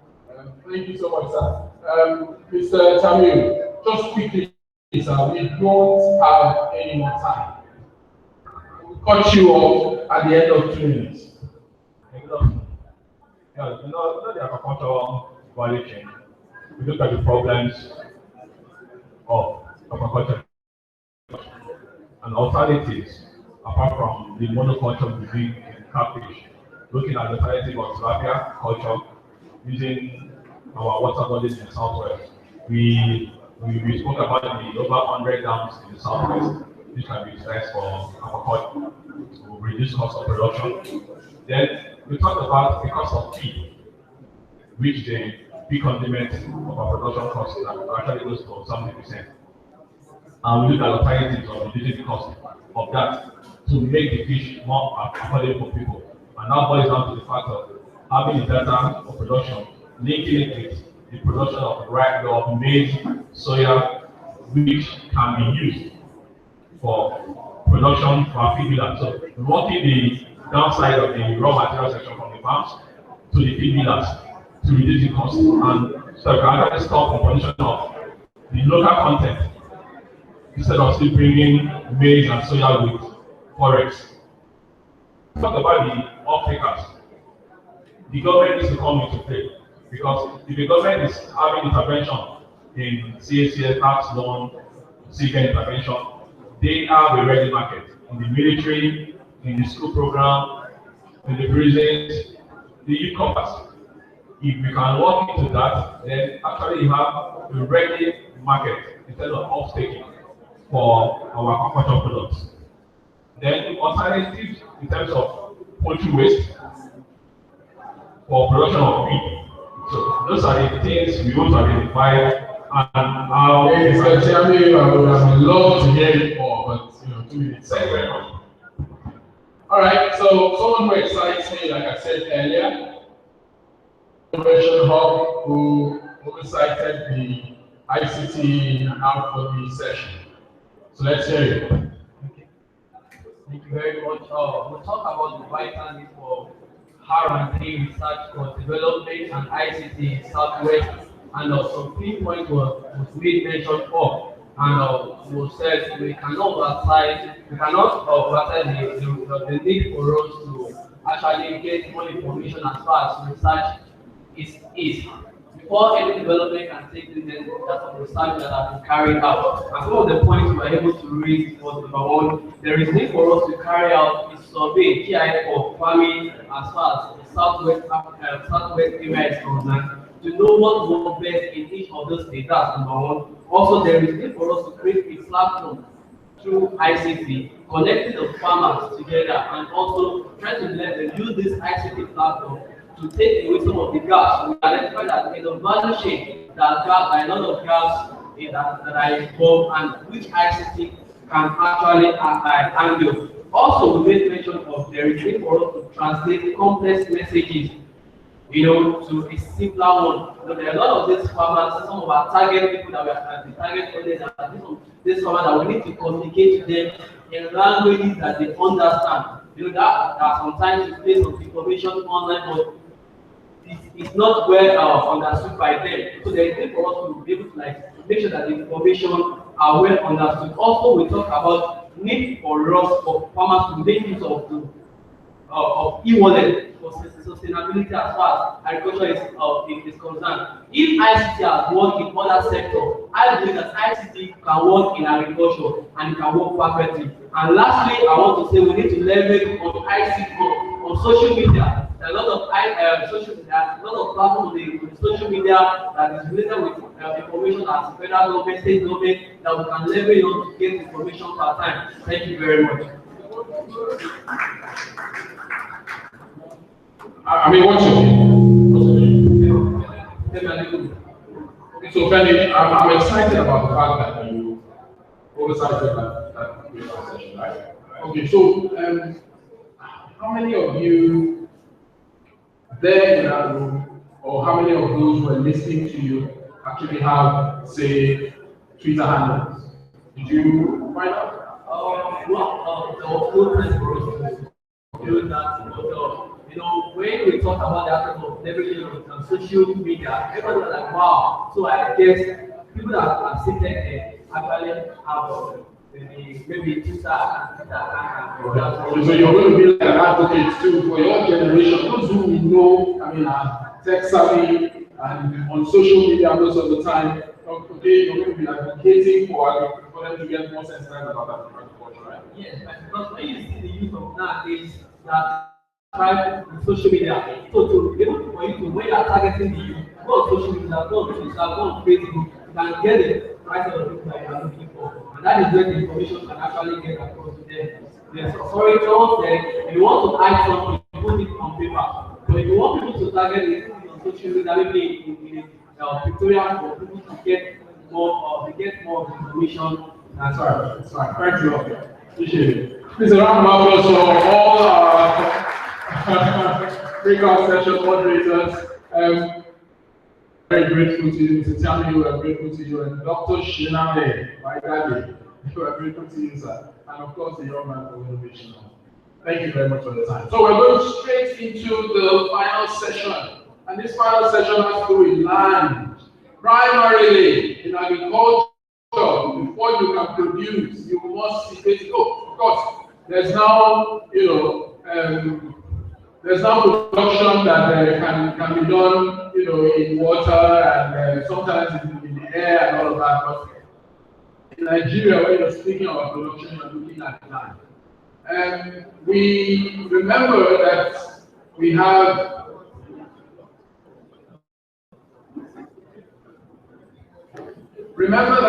the questionnaires also having been passed around. I'm still emphasizing that you should please fill same out and hand it to our facilitators who are around.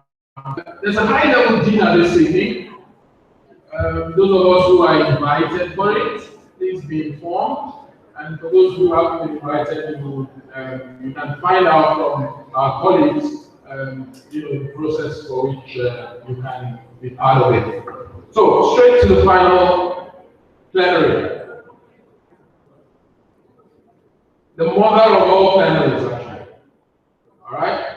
This is plenary 4, Land Governance and Management in Southwest Nigeria. And for our nugget, this plenary will seek to address issues surrounding the titular holdings to land, particularly as it relates to access to same for agricultural practice. To moderate that session, I have Alhaji Fatai Afolabi, Chairman Agri and Food Security. No, my apologies. Facilitator, Agri and Food Security Policy Commission of Nigeria Economic Summit Group. Alhaji Afolabi, please, can you make your way up here, sir? The panelists, all state commissioners in the room, speakers of the houses of assembly of the states. In fact, I can say all legislators. But then we have 2 players in the private sector. Apologies. Okay, so we have 2 players in the private sector involved here. That would be Kola Adeniji, the CEO of Niji Farm. I don't see anyone moving up here. Okay, so Kola's going to break the ice. That's fine. That's fine. Please, let's have you come up. Mr. Dewale Adegoke is held up as it is and cannot be part of this session. So we would be calling on the DG Don. Yes, sir. We will be calling on the DG Don. We know you. We know how passionate about this process you are. We want to tap from the brain matter, sir. So without further ado, please, can we have Elijah Afolabi up here, sir? Yes, the moderator. I see. That's fine. DG, sir. Please, it's a call to duty. Yes, Dr. Akiola is here.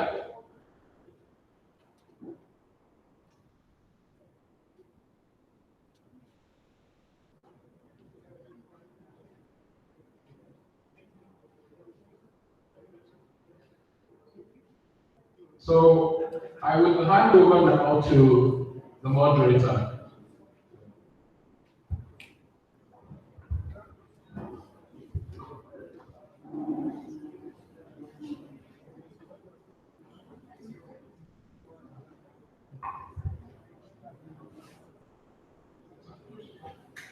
The permanent secretary, Minister of Lands for your state, I understand Mr. Tinoda is here.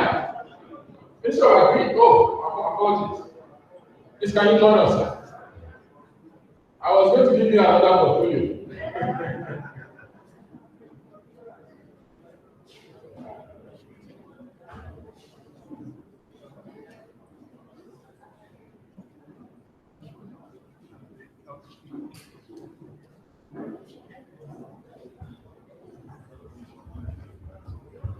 So I've just given the moderator his marching orders, if I'm allowed to say so.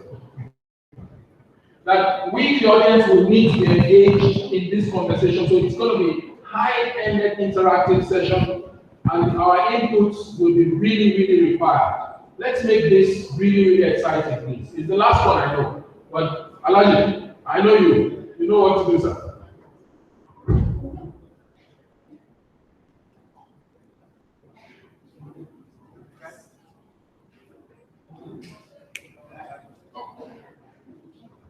Did I put the moratorium on you? Apologies, sir. Thank you, Richard. Welcome back, distinguished ladies and gentlemen. I, for one, have looked forward to this particular session. It's a very big one. It's big by virtue of the title, and it's also big by virtue of the panelists. Because the panelists are big players, and they have patiently waited for this session. And I appreciate that. and I hope that they will do justice to it. We are going to be looking at land governance and management in the Southwest. And if you look at what we are talking about in any business, in any investment, the first thing or the first factor is land. I can go back to my secondary school economics. I will say land capital and the third land. Okay, but I know that land comes first. And today, foreign investors that have inundated us with requests, the first thing they want to know or they want to hear is availability of land. And when it comes to competitiveness, I will give you an example. For instance, Malaysia is the number 2 largest producer of palm oil in the world today. But we know that Malaysia is saturated. They can only add value to what they have already. They have no extra land to develop. Therefore, global investors in the oil palm industry are now looking beyond Malaysia. So where else are they looking at? That is where there is land. And that land must be available in the quantity and in the quality that they require. So that we, as much as we want investment and we are looking for foreign direct investment, and also even investment by our own local citizens, the first thing that we have to contend with is land. Gentlemen, I welcome you to this session. It's going to be very, very tasky for you. And I'd like to ask, but sorry, Richard just didn't give me the names of the panelists, but I will be, just pointing at and asking them to take it on. Please, I would like us, because we talk about governance, first thing that I would like to take a shot at this would be the Deputy Speaker of the state of Osun. Because today we are looking at land and we are looking at it within the ambit of the Land Use Act and the limitations of that act for that matter. And that act is under review. It has never been finished, but it is being done at the national level. So, sir, I will have brought the city of late Sonny Okosus, the Ozidi King, and you remember his son who owns the land. Okay, now let us look at that from legislative point of view and from governance point of view. Who owns the land? Because you cannot claim to have what is not your own, and you cannot give what does not belong to you. So over to you, sir.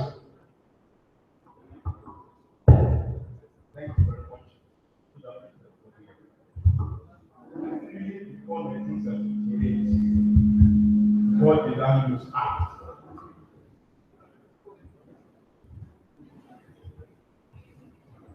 Before 1978 Land Use Act, no, the land belongs to individual families. But since 1978, that we have that act. It's an act of 1978, there was no National Assembly. It was a decree. But now, it is so hard that to remove the Land Use Act from an act of National Assembly, you have to go back to the National Assembly.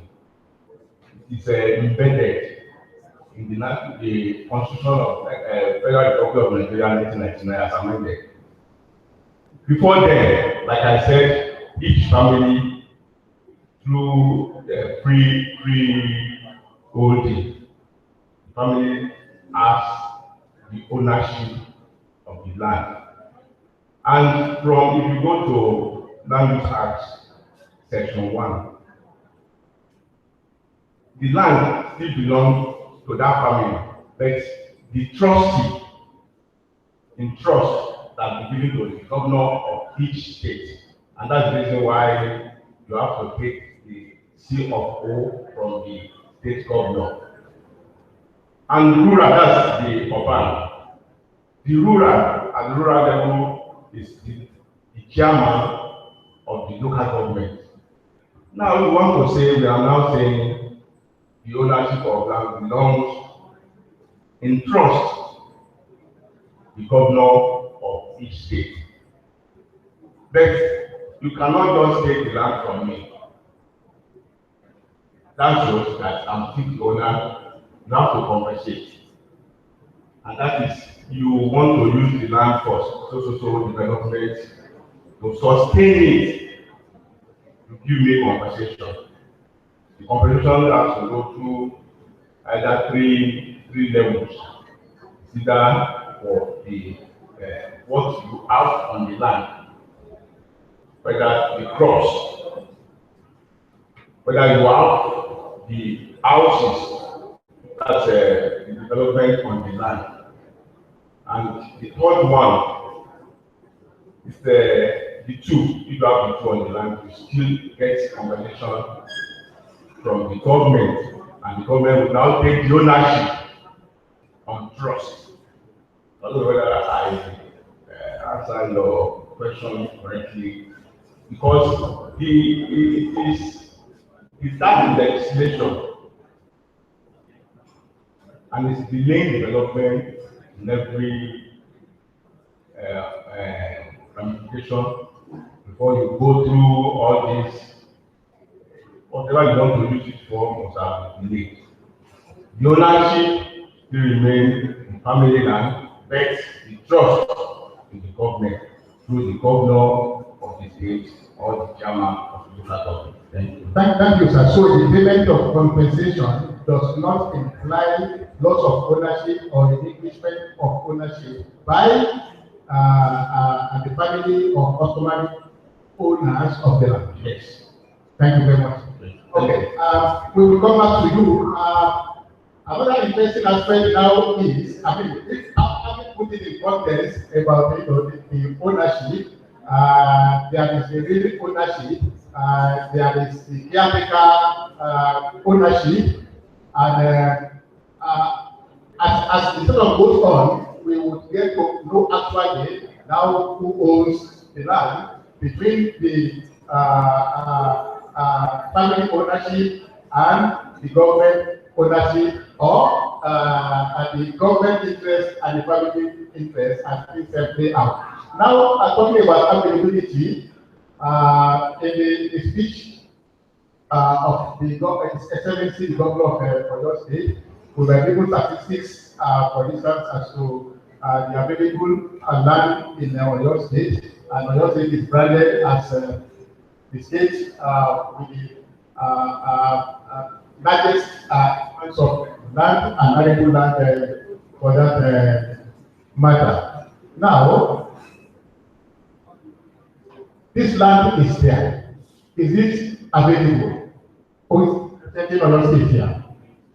Okay. So if it is available, is it available? Is it accessible as far as agricultural agribusiness and agricultural investment is concerned? Thank you very much, sir, the moderator. I want to say that the land, as the statistics are giving us in Oyo State, that are available for the agriculture is about 78% of what we have. It doesn't turn into accessibility. So in most cases, we have tried a lot by having an agri land policy, whereby all that will be done is for the government to acquire properly the land in a data bank, depending on the area of subsector of agriculture that wants to do. But even as at that, like the Honorable Deputy Speaker said from the state of Osun, there is need for negotiation, there is need for what we in Oyo State call cultural approach, and this involves, sometimes as is over there, you get there, by the time you are negotiating for the first time, the next time you are going to find about 5 or 6 families that somebody is still there in Lagos until it comes. So I think the social buy-in of the community, of the landowner, is where we need to dance around. And so far so good, that has been the step that we want to take. We don't want the issue of Zimbabwe farmer in Kwara. I could remember that year, several people from the ministry, from the government, they went to Songhai, and they didn't even tell them that government doesn't own the land, but none of them returned. This particular cultural and community buy-in that is necessary to get. Then after that, there is need for education of our people, and that is what we do. Advocacy all the way from the paramount rulers, from the local rulers over there, of what necessity and the benefit that they are going to have when they release land. Straight to your point, sir, lands are available, but not easily accessible until there are the dots and the I are dots and the T are crossed. And so, from time to time, the agricultural land policy allows us to acquire more land. Just if I want to round up is that there are so many opportunities for availability of this land from already acquired one. You won't even believe that agroforestry can be done in a forest reserve, and almost 2,000 hectares available. So we look in what we source for more to acquire properly. Thank you. Thank you very much. I will come back to that because you seem to be telling us perhaps that could be more easily assessed if we are looking in the direction of existing land in terms of a forest reserve. But I like to think that even the forest reserves too, we are taking from the community or from the people. So it goes back to the land, the same land that we are talking about, and we still have to contend with the same issues. It is about alienation of rights, alienation of customary rights, or alienation of individual rights. Or what do you think? What it means is that, like in Oyo State now, we have about 9 forest reserves. They have already been acquired, and some agroforestry practices that makes mitigation of climate change easy with the practice right over there. And it's not the way you fail trade. No, it's actually aquaculture, sometimes poultry, sometimes tree planting, and there will be no problem of access. For the individual forest reserve, private forest reserve, we need to go and approach also culturally. And this can be fast-tracked even with the executive order of the government. Thank you. Yeah, thank you very much. Now we have looked at legislative side. We are coming back to that, and we have looked at availability and access, and we have seen that availability does not actually imply access. Access is a different protocol entirely.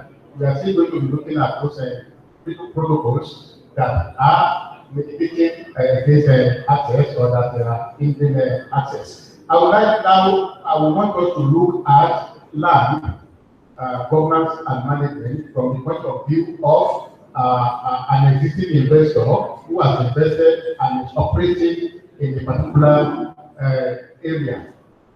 It is supposed that before you start your investment, you must have obtained the CFO for that land. And CFO implies that the governor has agreed to it, and it's also contingent upon prior compensation fully paid.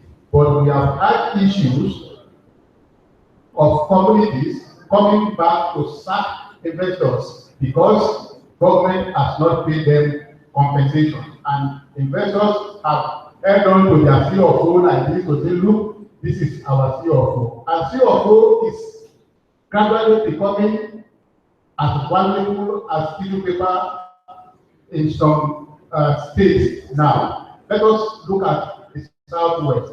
Is it any different? We have known of other communities maybe outside of the Southwest. That does not mean that does not happen in the Southwest, where communities have sacked investors after they have pumped in millions of dollars of investment that we crave for. To take that, please, can you take that? Good afternoon, sir. My contribution is going to be purely practical. As an investor, when you want to go to farming, when you look at the cost of you are going to incur on the land is a bit scary. When you think of the payback on the cost alone, you think of another 5 to 10 years. So mostly I have been able to skate through most of these stages because before I went to farming, I look at the environment and I look at the community, and I did a lot of research on different community and look at their perception over an investor coming to that area. And you really need to sit with the community to let them see the reason to invest in their area and the advantages they need to gain. So if they can look at it and they can be on the same page with you, where you are on the better side of it. But unlike an investor just coming to an area because you have planning with government, just invest in an area. The Fulani area is there, even the community people are there, land disputes from different areas are there. So those are the things you really need to look at. So when I came into farming, I look at it that I need to develop what I call like a land banking initiatives, which really helps. So and that's the approach I really want us to look at if we really want to. You cannot ask an investor to be using all his capital to buy land. So when you use all the capital to buy land, where is the capital to invest? And when you finish buy land, a lot of people still coming to buy to say you need to buy, you need to repurchase the land. So it's a little bit scary when you look at all those things. But if governments can really come into it in the area of looking at the proper land banking, most of the time when I travel along the road, you see a lot of farmland along the road. We are not using it for anything. Why don't governments set up a kind of town hall meeting in each of the local government area to look at some of the lands very, very close to the access road so that we can acquire it. Nobody say you want to take all the land, but the communities won't see what the land. But we must be able to do a proper documentation on the land and know whether you want to lease the land for government for 5 years, 10 years, 20 years. So those are the things. It depends on years you are leasing your land. That's the kind of investments or investors who are actually needed to come and invest on the land. This one will solve a lot of problems. So that's the area I'm looking at. I can't advise an investor to use maybe like almost 10-20 million to buy land. Use almost 10-20 million to buy land, and use another almost 3 million to do CO2 and some other things. So when are you going to recover your investment on the so the government needs to look at that one in critical area, set up a land banking initiative in each of the local government area. They have to set up a town hall meeting with all the landowner and make proper GPS of the land. That one will solve a lot of land disputes and we're able to document all the lands we have. Then it serves a lot of purpose. We must be able to create a crop zones. So by doing that, you know the land that is good for soya beans, you know the land that is good for Kuma, and you know the land that is very close. So each of the local governments, we capture all the land data in all the Southwest. Most of the foreigners coming to buy our land, because when they buy our land, they use us as workers of the land again. So that's another slavery we are entering. Because when the landowner wants to sell land, they just say investors are bringing a lot of dollars to Nigeria to sell. No, we shouldn't encourage that. We should be on lease arrangements. So thank you. Thank you. That is man talking. It's been on the ground and it's very much on the ground. And what I have heard from him is, of course, attest to the fact that people, the CEO of food that the investor would want to have in his land is not sacrosanct. It's not free of encumbrances in the sense that somebody is still coming to challenge. We will come back to that when I come back to the deputy speaker. But before then, what featured prominently is intervention is the land bank. And I was going to come to that. Do we have such land bank in Oyo State? Do we have such land bank in Ondo State? Do we have such land bank in the state of Osun? Because elsewhere we know it depends on what you want. If you are coming to say you want oil palm, I'm taking regional approach to it now. Even if you are talking to me in Oyo State, I will tell you in Oyo State, our state can grow lots of oil palm. But for better prospect, I would advise that you go to our counterpart in Ondo State, where you know that you have more rainfall and maybe more sunshine hours than you have in Oyo State. And it's taking critical approach to this development and not an individualistic approach to it. I will now take on Dr. Charles, who is a big stakeholder as far as land bank is concerned in the state of Osun. What is the status of the land bank in the state of Osun? When you have an investor, is it a matter of we have land, or you have the land that has been identified and that has been rated in relation to the land use and the purposes for which you want to develop the land into? Please speak to Dr. Charles. Thanks. Thank you. Essentially, we got into Osun. We had a very ambitious program to capture 10% of the food exchange bill of Lagos. We were looking at different things we could do. And of course, earlier on this morning, I did say that over half of the land in the world that is usable but not cultivated are in Africa. In other words, the World Bank report, that's 5 years ago, that over 200 million hectares of land is unused land but can be cultivated, is in sub-Saharan Africa, not in Africa, in sub-Saharan Africa. It's the same statistics you get in the different, same statistics, the same pattern in Nigeria, except that even in the southwest, which is the focus of our conversation, the proportion is more than half. That's what the permanent secretary and the speech of the governor or your alluded to. Now, with all of that land, over 90% of it is undocumented. So really, where does that leave the investor like Niji Lucas and all? For us to be, now we saw a need to have a quick land expansion program, of which land bank becomes a vehicle.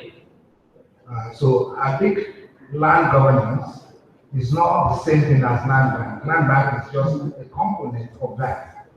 And of course, we said we're going to have a more enhanced and quick land governance system, which will allow greater access, will determine the kind of use to land, so appropriate use of land, and that those decisions that are implemented are such that conflicting interests issues are reconciled. Conflicting interests, traditional rulers, public sector, own land, private sector, civil society, household and families. Now, so the land bank that we're working on in Ocean, and that's that I have the deputy speaker with me from my state. We have a big land holding bill before the House, but we're not just even waiting for that process. The governor has approved the process to have an executive order setting that up. So within the next 1 month, we will indeed move what we have as a land team, a big land team, transmuting into this agri land holding. Now, what does that do for us? It just helps support what the land use act.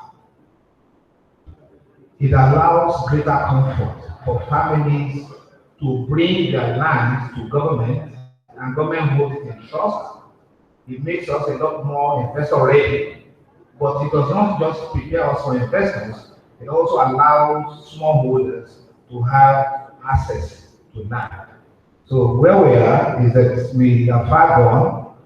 The bill, hopefully, with the support of the House of Assembly, we should have that passed. That will be the first state in the country with an agric land holding authority, with a land bank.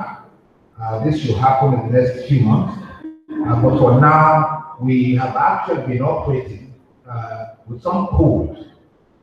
Some of the codes stipulate that if you're taking land in Ocean, we would rather way in which you work with communities. I use the example of Kwara because it's in practice. The Zimbabwean farmers are no longer there. They had the C of O, but they did not have the social license to operate because the circumstances under which the land had been taken and given to farmers was such that the community people were up in arms every now and then. That's the kind of issue that Niji Lucas was speaking to. In Ocean, what we're saying is when you get a land, because we see how there's an interplay that rural farmers also have some, they're integrated, they're not put in buffer zones, they are integrated, they do have the interest taken care of. Have a lot more people coming to invest in the state, and it's a win for the big farmers, it's a win for the small farmers. Yeah, thank you very much, Dr. Charles.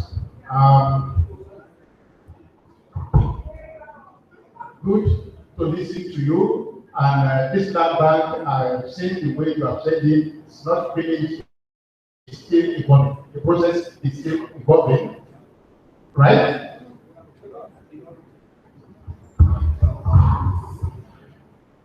You have a land bank, which is a general part of a land holding law. So I don't want to say to the deputy speaker here that we're implementing a law that has not been passed. But we do have a land team which is already working along the lines of what you have in the land holding law. And we've had that for the past 4 years.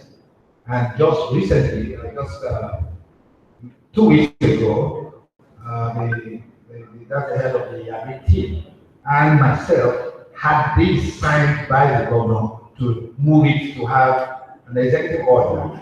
So we are one step assembly, but everything you need, the land bank, Malaysia, we looked at the examples in Kenya, Indonesia, Ghana.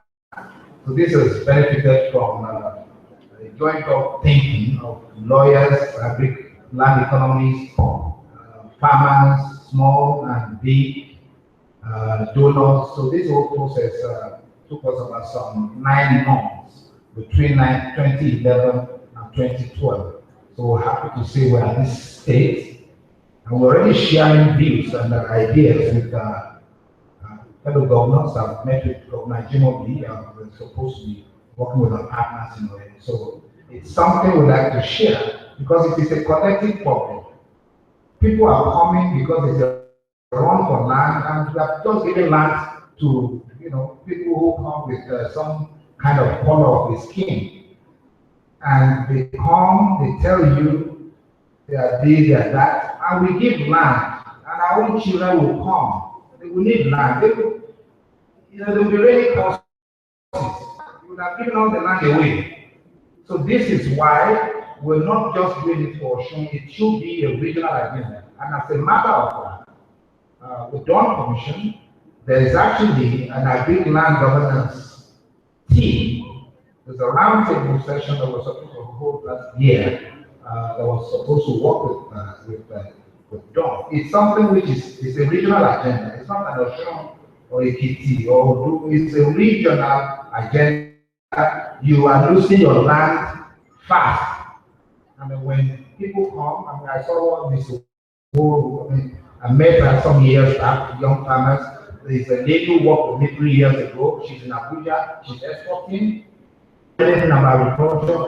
So when we have our children coming to come and do agriculture, there's no land. Because some people have come, they grab the land, they speculate, they take the land, they do mineral, they take it for land to agri, but they go and take mineral, they go and take medicinal plant. So these are all big issues around agri-land. Let me stop for now. Yeah, thank you. I think we should stop for now. I'm going to go. I'm happy now to see that I have a representative of the state here. So it will not appear to be at all affair. But I will tell you a story. Very recently, I met a prospective investor, and I asked him how far. And he said, wait for 2 years now that I will not mention the state, and that the governor has not given them land. Okay, he didn't say that the state has not given them land. He didn't say that it has not been able to get land in the state, but he said the governor has not given us land. And when I listened to the deputy speaker, and he was going through the relevant clauses of the Land Use Act, he did mention urban land and he mentioned rural land. And he also mentioned part of it that even the local government chairman has the right to. For me, I have not met anybody who said to me before he got land from the local government or the local government signed even if it is not a certificate of occupancy, there is this other one. Sorry? No, there is another one. Apart from the CFO, well, there's another one. Okay, there's another one which you collect at the customary level or at local government level. The level come to no, not talking. Anyway, I have not, right of, it's a certain right, okay? But anyway, I have not met anybody who said to me that God ran through right of occupancy. Thank you, sir. Thank you, sir. We are looking at list of occupancy, right of occupancy. So, sorry, not to be preemptive, I would ask Honorable Deputy Speaker to come and distinguish between the two. But my feeling is that right of occupancy you could be able to obtain at the grassroots level or at local level. But I've not seen anybody say to me before that the acquired land at local government level. I would just add that even local government chairman can, certain rights to the land. In Ogun State, how available and how accessible is the land? Is it at the exclusive reserve of the governor of the state, or you also have some authorities at the grassroots level that will stimulate investment by making access to land easier for investors? What we have in the state when it comes to agriculture is you have an agricultural land allocation committee, which is domiciled in the Ministry of Agriculture. And what that committee has done over the years is that land for agricultural purposes are acquired across the various different local governments for designated areas. And anybody, whether you're an investor, young or old, could come over and apply for the use of the land. If an investor comes around and says he needed the land in a particular locality and approaches the Minister of Agriculture, they look at the land bank, as it were, to know whether they have any government acquired land in that axis. If there is any in that axis and they require what's the amount of land that they're looking for, if it's still what they can cope with what has been acquired, to start the process. But if it is not, and they feel that, well, we can still acquire more in that particular location, the communities are discussed with to discover, can we still release more land in this axis for us to acquire for the purpose of the investor that is coming. And whenever an investor comes into the state, it's not just like, okay, you can't, oh, you want 200 hectares, this is 100 hectares. You have to apply. You'll be subjected to an interview panel to actually be sure that the purpose for your acquisition of this land is for agricultural purposes or other purposes. And if it is not for agricultural purposes, your application will not be granted.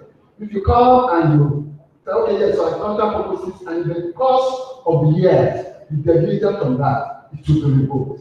Because on an annual basis, you are expected to pay a rent to the government for the use of that land for agricultural purposes. And the monitoring and evaluation system is in place to ensure that the purpose for which you stated in the application is what the land is used for. So for us, there is the land application committee, and they meet regularly. And it's not only the people in the Ministry of Agriculture.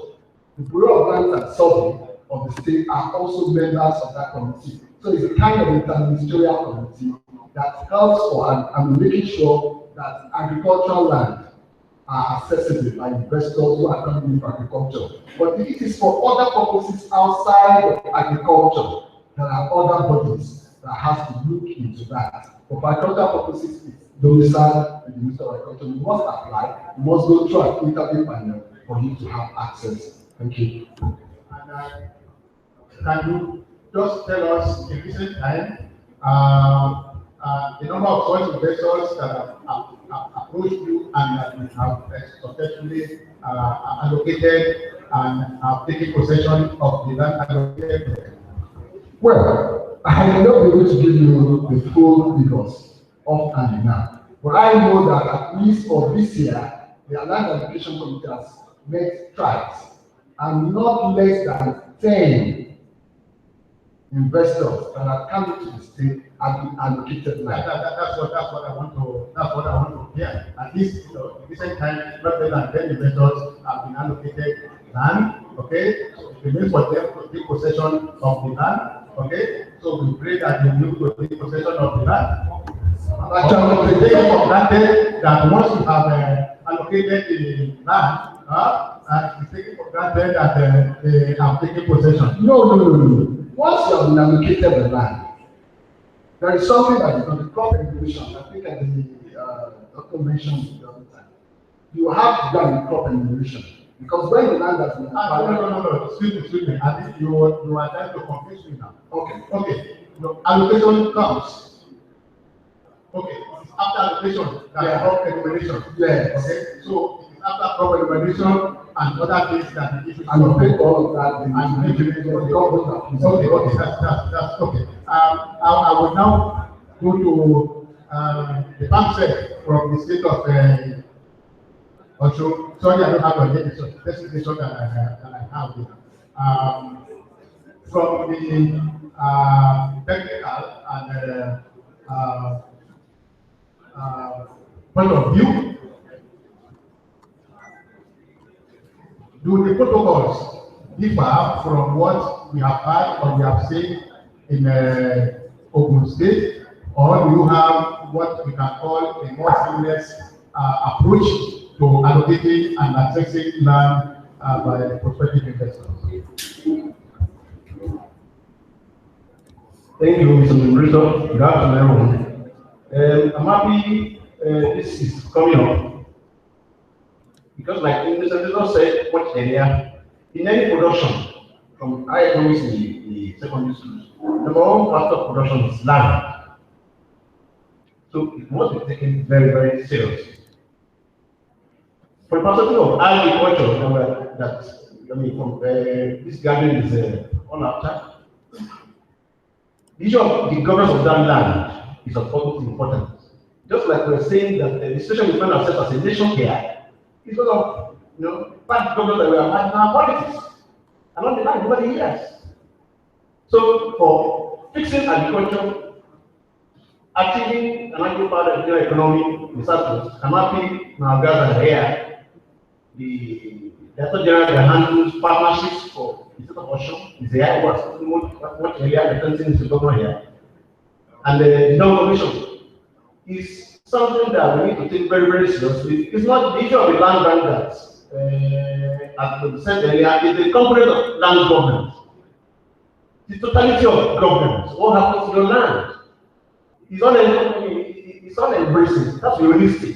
So many factors, sectors of the economy are demanding are competing for that land. But for agriculture, that's the well planned. If you and I, individuals, families, communities that have land, inherited land, but you don't have access to it, it's just land farming. For those lands, like Oyo said, yes, they are available, but are they accessible for agriculture? For it to be available, that's the innovation which Osun has done. Through Southwest and to the entire country. Like Nigeria said. So I'm not asking you to advertise yourself. Well, I will ask the organizers to thank you for promoting yourself. We do that, but we ask some protocols. It started from Land Allocation Committee in almost all the states. But for Osun, we have innovated, we have moved on beyond that to see that for that land that you and I have, but you have access to, it is warehouse somewhere, like whatever they want to call it, land bank, land authority, you can take whatever papers you have for that land there, it's warehouse, the data of that land is with them, and the person comes, requires, okay, you have in north, east, whatever. It is a matrix data that authority has. It's processed. So it becomes a win-win situation for you, as an individual that has the land, nobody is taking away from you, the investor is taking something, even revenue is coming back to the government. So it's a win-win situation for all stakeholders that are involved. And that land is now accessible, available for agriculture. So all the land that we have all over the place, land farming, not bringing anything for you, and you to the community, even to the government. And it's not there for criminals all over the places. It's only that innovation that Trump has done, issue of making land ban, whatever, the land has to be governed properly. And I'm happy the Southwest is taking a good cue from this so that agriculture can properly fix from there. Thank you. Okay, I recognize the clapping. But I was going to just go forward from there. What I have taken from what he said is that all the states have been doing something, and they have done a lot. But it will seem that the state of Osun has gone a step further, okay, and moving towards what we are approaching or where we want to go. The audience, please, I will give you indulgence. I will still have to take on the DP of down commission. And I want to come back to the deputy speaker on critical aspects of legislation. Now, coming to the DP of down commission, you have a big task in your hand because we are not going to be looking at investment in isolation from land. The land is actually where it starts from. Would you rather that the states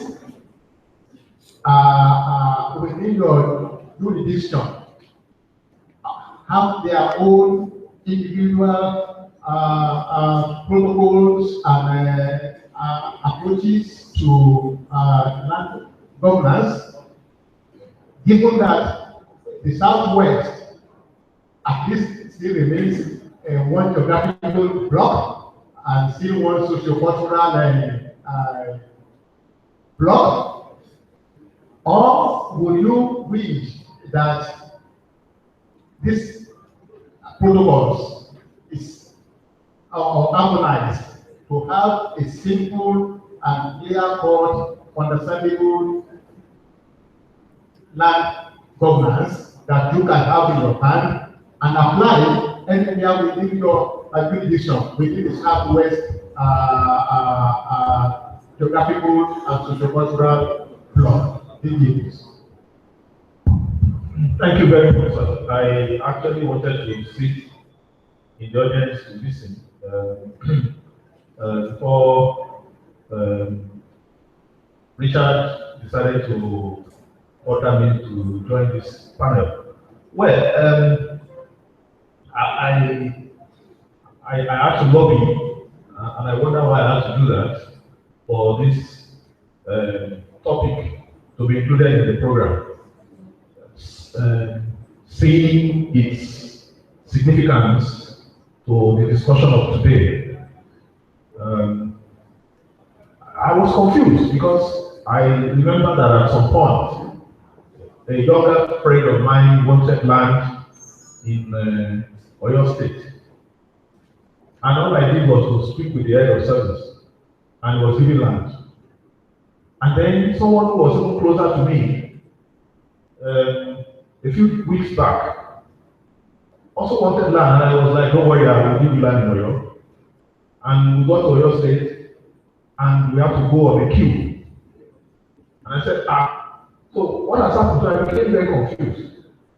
So all of this land that we claim is available in Oyo State, how come we can't just look at somewhere and throw a stone, and wherever the stone gets to, we can just simply take the land.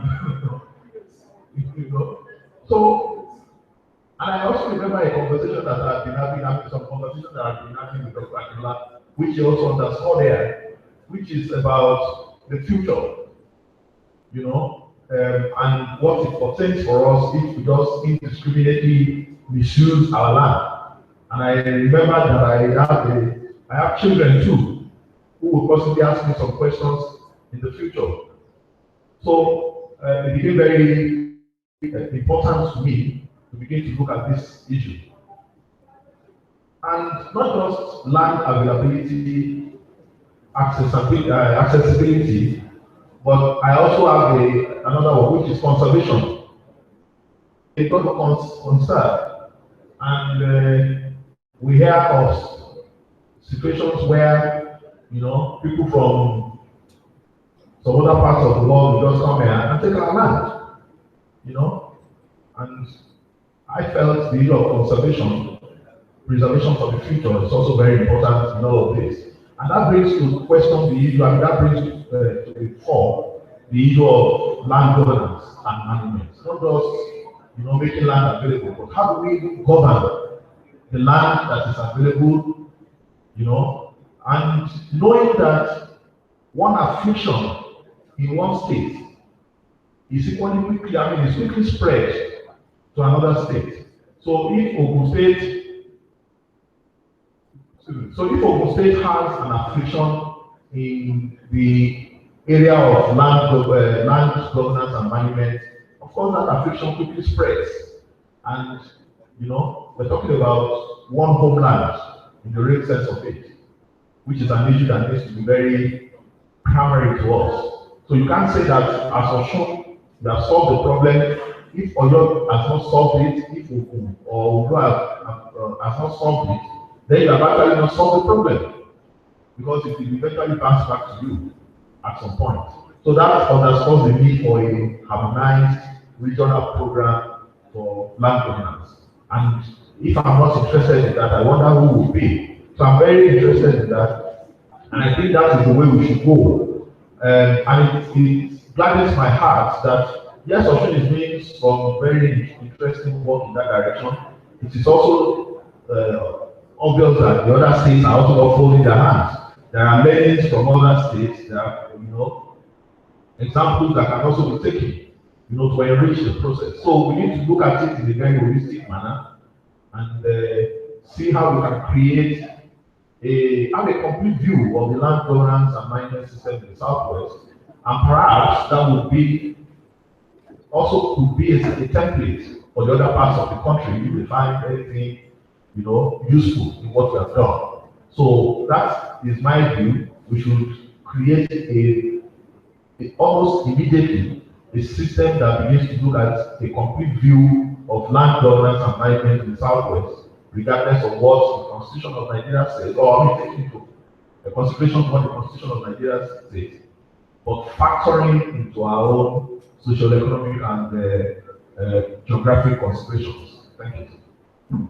Yeah, thank you very much. And I see my was reading your mind. I have really used my question to draw you out and to also now declare your own position. And that is that we should be aiming at consolidating and harmonizing our position as a block, as one block. The same thing should apply, or similar, if not even the same thing, should apply across the board. And if one state has moved a little further, I think they should make it open for other states. And the Dam Commission should even be the one now to take it up and review. And I hope that the Dam Commission too will be able to connect with the community, okay, such that any proposition for land allocation or for use of the land that has the input or participation of dam, okay, the community says, oh, they are rest assured, because dam is there to also take care of the interests and factor in the interests of the community. Lastly, before I come to the audience, please, lastly, before I come to the audience,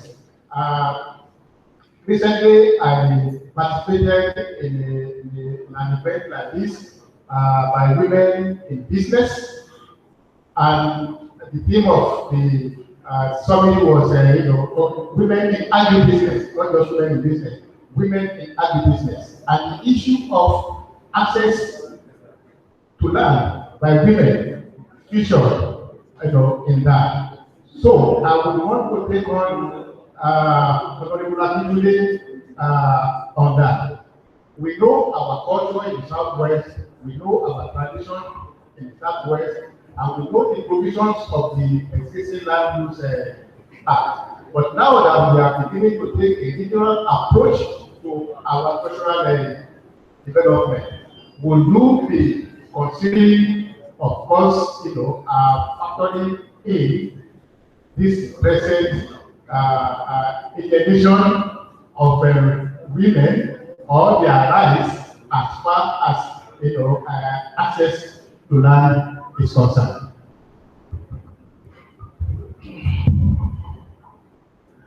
Really, I don't know how we want to take care of women in terms of the land allocation. There is no difference between men and women in agriculture. It's like the DG Dam Commissioner said, or you are saying that we should go for the community to take land. It is not easy. Even for the government to take land, it is hard.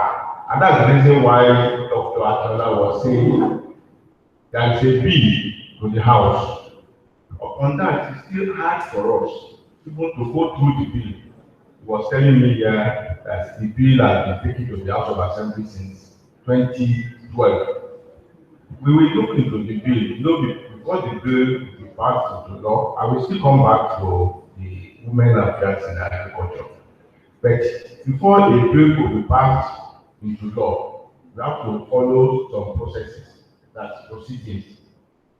A bill taken to the House, mostly from the executive. You have the executive bill, you have the private bill, you have the member bill. The private bill is the one that Dan can write and bring to each of the houses of assembly in the southwest, a bill by the government that will be signed every page by the governor of that state or individual member of the house can get a bill. But such bill like this that will involve the stakeholders, the community, the farmers, has to be prepared to have the public hearing. The public hearing is where you are inviting the stakeholders. In terms of what we are discussing, our theme of our discussion today, we have the representative of farmers, representative of the community, maybe the community leaders, the head of individual homes or the community, and the farmers, like I said earlier. Before, it is not easy for any individual to get the land from the community. And they will not sell their right like Dr. Akala said, it's their birthright. The land is even more valuable than money we are talking about, because the land has to, some people will live for their children. And that's the reason why it's hard to sell, but you can get to the people that they will now be paying, like the rent. They still own the land, but they get rent in terms of either in terms monetary or in kind. In those days, the product on our land, the rent will be paid to the community, like palm oil or even yam. You want to plantain, another thing that you are planting on their land. So the ownership still, they still retain the ownership of the land. But for women, they will approach the government. When they approach the government take land, like I told you earlier, that in trust. But the fear of the community that owns the land is that the government at times don't even use the land for what they claim the land for. What they have the land originally. Some people will say you want to use the land for agriculture. Before you know it, the allowances of the land will be building on that land. And that's the reason why some communities will say, we are sorry, we are not giving this land to anybody or to the government. But if the women, they have the cooperative or the society, they will approach the government to take the land. And the land will be used purposely for what it is designed. Because there are some land that are designed for housing estates, there are some land designed for agricultural facility like we are talking about.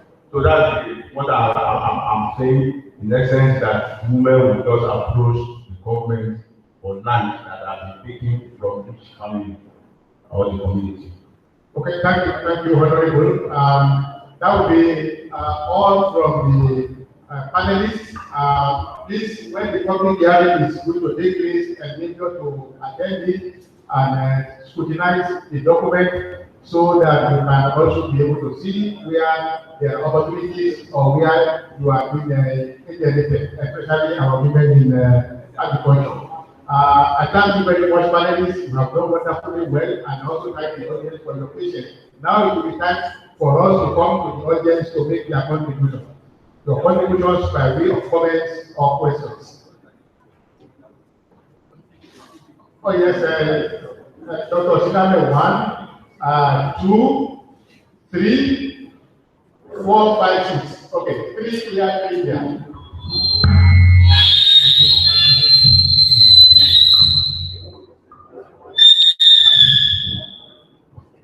I will go by 1, 2, 3, 4. So you know 2, you are number 2, and number 3 is here. You are number 4, you are number 5, you are number 6. So when I call the number, make sure that nobody else takes your number from you. So only 6. Okay, Dr. Shinawe. Mr. Moderator, sir, I'm kind of surprised at the discussion we had on land management and the governance did not include land development. Because it is one of the greatest impediments to agricultural development. Land development is a very expensive item for agricultural development. And the farmers are not expected, or even if they are expected, they cannot bear the cost of this. The government of the Southwest Nigeria must put some emphasis on land development for agricultural purposes. If you want irrigation, you must develop it. It's not building dams if you are not going to develop the surrounding land for irrigation purposes. Then secondly, another point I want to make is I don't like the system of just allocating to somebody, oh, that land is not occupied, and you can occupy it for agricultural purposes. How do you know that it's suitable? There is what we call land capability study, and there are maps for it. Some of these maps exist on one plantation. Because the Western Nigeria soil map was prepared all the way within the early 60s for cocoa. And I think the states in this region can benefit from it. You get to the director, they go to the archive, you will get some of these maps down. I don't want a repeat of one horrible incident that I had with one of the retired permanent secretaries in the 70s. People in Mamu, they gave the allocated land to her in Mamu, in Okoko. And the first 3 years, the cocoa was doing well. All of a sudden, the cocoa started to wilt. And he came down to us to find out what was wrong. Some people said it was disease. I put an auger in that soil. After 1 meter, it was all sand. The land was not capable for the purpose for which it was allocated. And I think we should put an emphasis on this. Thank you, Dr. Sinan. Thank you. Number 2. My name is Tiami Idode. I'm the National Vice President of Tilapia Farmers in Nigeria. We've been talking about land, and like we all know, we have several water bodies in the Southwest. Over 133 dams in the Southwest. Our dams actually do 65% of our fish needs in Nigeria. So if we have such a capacity to do 65% of our fish needs, what are the things in place from the state government or the state government of the 6 states in using those dams, the kind of lease tenure system that will bring in investors? Because nobody's coming to invest in water body for 2-3 years. 25 years, 50 years, 10 years. A sustainable aquaculture business. So we don't see that on the landscape of the whole 6 states in the Southwest.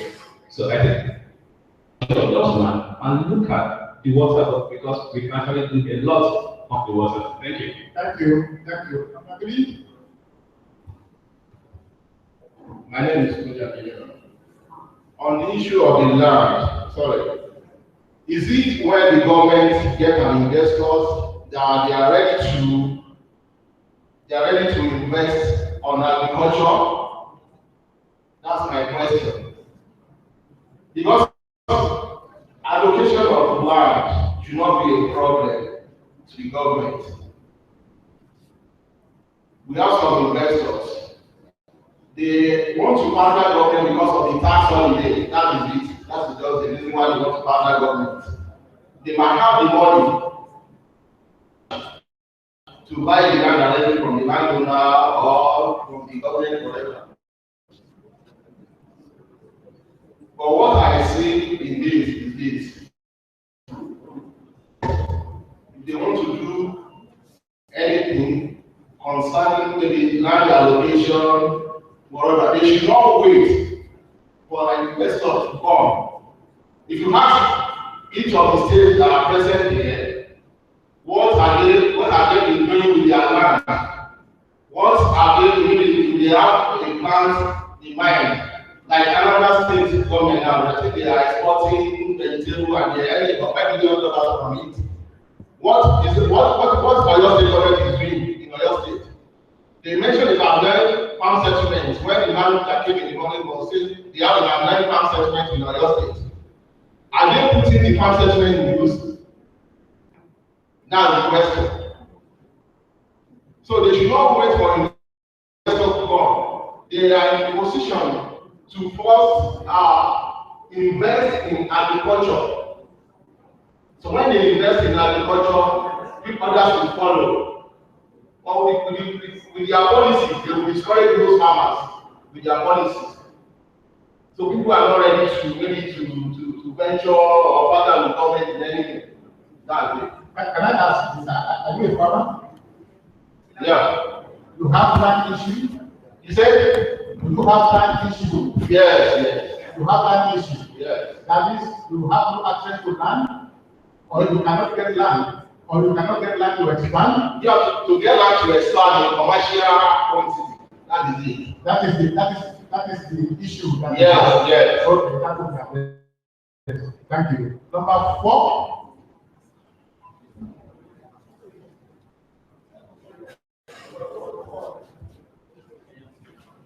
Thank you very much. I would be maybe directly directing my question to the representative of the state government. Just of recent, because there's been a lot of applications, for example, from the National Association of Plantain and Bananas Growers, and the challenge has been that majorly, just what the representative just said, that they've allocated 10 investors this year. But I would say that, well, for me, I would believe that is definitely not good enough, considering the current demand, and I know so much that a lot of applications are before the state government, especially for this particular association. So I would appreciate if there is, if the representative can really tell us, what is missing, because the point is that we really don't know exactly what is delaying us, exactly the expect of us to bring forward. Thank you. Thank you. Number 5. Yes.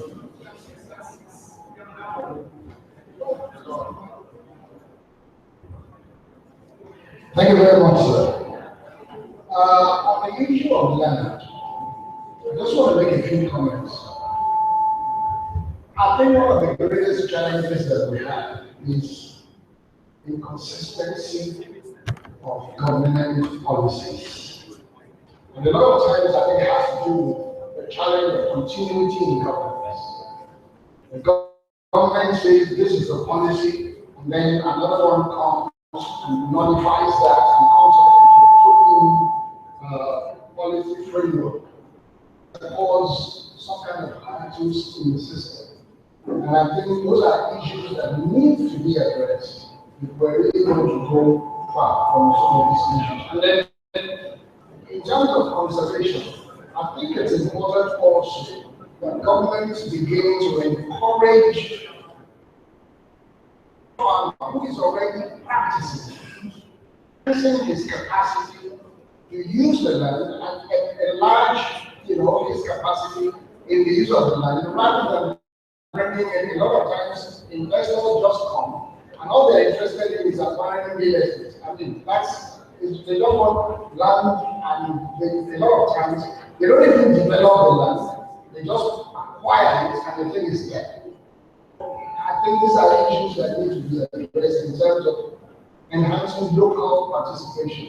And just a few words for Don.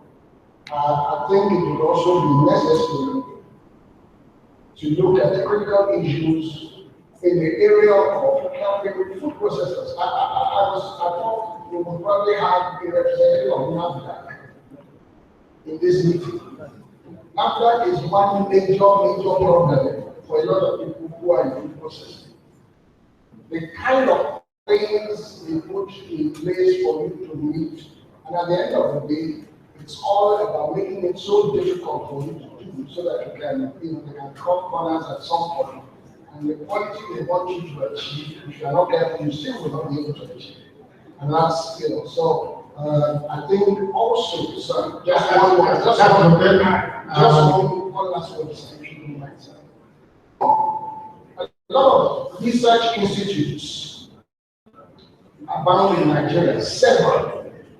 Anything to connect the results of these researches, I think needs to be properly enhanced. And I think Don can do that. Make the results of a lot of research that has been done in various research institutes available to the local farm to enhance this practice.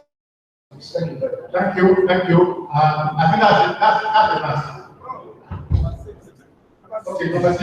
My name is Alak National President Master. Well, I want to know from Osun State. Please, can you change the mic?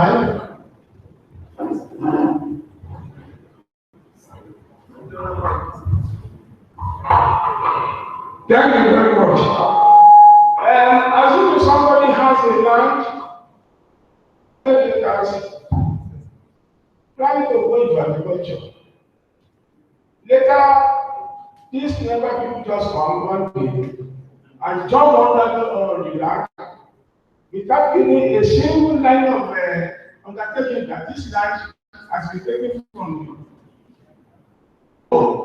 Do I have right to claim something from them? How we can plan to go into agriculture? 10 acres of land. Later, this NEPA just come, and before they got in there, just put this high tension on the land. It just spoiled the land. Please, if Osun State can help me, then the office. Okay. Okay, thank you. We'd like to see the intervention. Yeah, thank you. That's the last we are going to take from the audience. I'm sorry, the time is fast spent.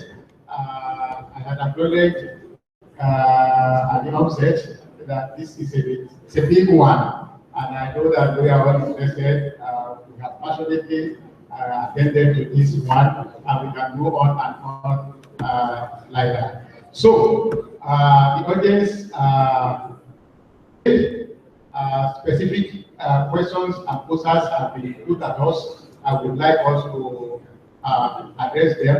The ones, one went straight direct to Ogun State, another one direct to Osun State.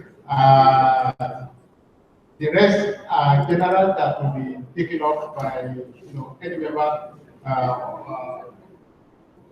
member of the panel. Yes, let's start from the one that was frontally first, then Ogun State first. Those are the specific ones. Then we will. I don't know if you have not made efforts to approach any organ of government, not the Ministry of Lands, the Bureau of Lands, the State of Osun. Please come forward and approach them after that. That is yours. There are rights on it. That is yours. Also, nobody, no organ of government, either state, local, or federal, can just come there and do anything on. So please approach relevant state organ that handles that. Thank you. Thank you. Then Ogun State. Then I think one also went directly to Down Commission. For the Association of Plantain Producers, I wouldn't know at what stage you applied for the land. If you had applied, you must have been given a list of requirements. Those requirements, maybe that's why you have not been allocated. So we still have to come back to the ministry to check on the status. If you have met all the conditions set out in the requirements, you should have been invited for an interview. So we still have to come back to let us know exactly where have you met the requirements, have you been invited for an interview, because the interview is the purpose of determining whether you are sincerely serious, you sincerely wants to use the land for agricultural purposes or for other uses. Thank you. Thank you. Next to Down Commission. Well, I think for me, just a few general comments that in terms of suggestions that I've taken note of in my notes, see how we can also move in those directions. Questions specifically, someone spoke about the water bodies. That has been taken note of as we are dealing with the land governance issue. And we'll also see how we can take some action in that area. The issue of NAFDAC came up, and also research works that have been done in agri. Before now, there was an agri strategy program that held under the auspices of the Down Commission, where we try to look at a regional program for agri in the southwest. That was an issue that came up, and we had taken a decision on how that would be approached. Finally, I would simply just want to say challenge our civil service, because in many cases that is where a lot of things get done. And it's very easy to say that you can come to our office, we will solve the problem. You can approach us, the issues will be taken on board, and we will do what is necessary. In many cases, it is not so, and we need to put that on the front burner. Civil service needs to be more responsive than it is, and this is not taking anything away from the hard work that many of them do, but we need to also, the reality now is that it is money that speaks to a businessman, and you can actually do anything without government.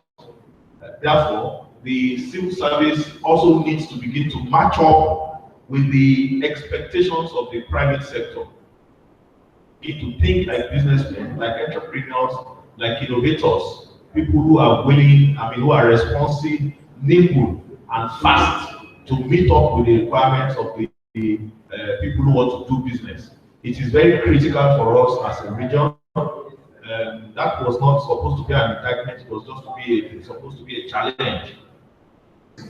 And also critically to our private sector people. Many of them don't like to follow the instructions that they have been given. They don't like to follow rules, they want hot corners, and they turn around to blame the civil servants for not helping their cause. So it's a two-way thing. Follow the instructions, make sure that you do the right things, because many times you don't want to do the right things, you want hot corners. To any state in the southwest and ask for anything. And if I don't get it from the official in charge, I will go above that place. But I don't do it, because it is important for us to follow the rules and regulations, the guidelines for getting things done, because that is how you will not get into trouble later. So the private sector people also need to take that into consideration, make the work of the civil servants difficult in helping to raise the bar of economic competitiveness in our region. Thank you. Yeah, thank you, DG. Now I will float the other questions, and now the panel is free to take them on. Please, Dr. Jas. Okay. Well, just to say that Dr. Shiname's comments are particularly helpful. And that there are different practices that other practices have been adopted in getting investors to take on land. Very key one is to see that we match the needs of the investors with what do they want to do. If you want to do bananas and plantain, we know the area we want to. It's very, very useful. And the bit about land development, we didn't have the time, and the bit about water.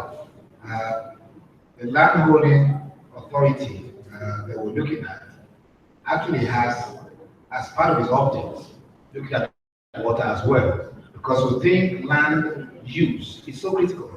People say that we don't need water, we don't need irrigation. We do need irrigation. So you can intensify the use of this land. Under normal circumstances, get two, crops here, and because the dry season you cannot produce. If you irrigate, then you can get 3 crops. So you actually get 3 times out of here instead of 2. So that's important. What we've done with water, this quite a bit has been done on dredging in the state. And we said, since we're putting so much into this, we see women who work in agro, doing vegetables and all of that, and they can't travel very far away from home.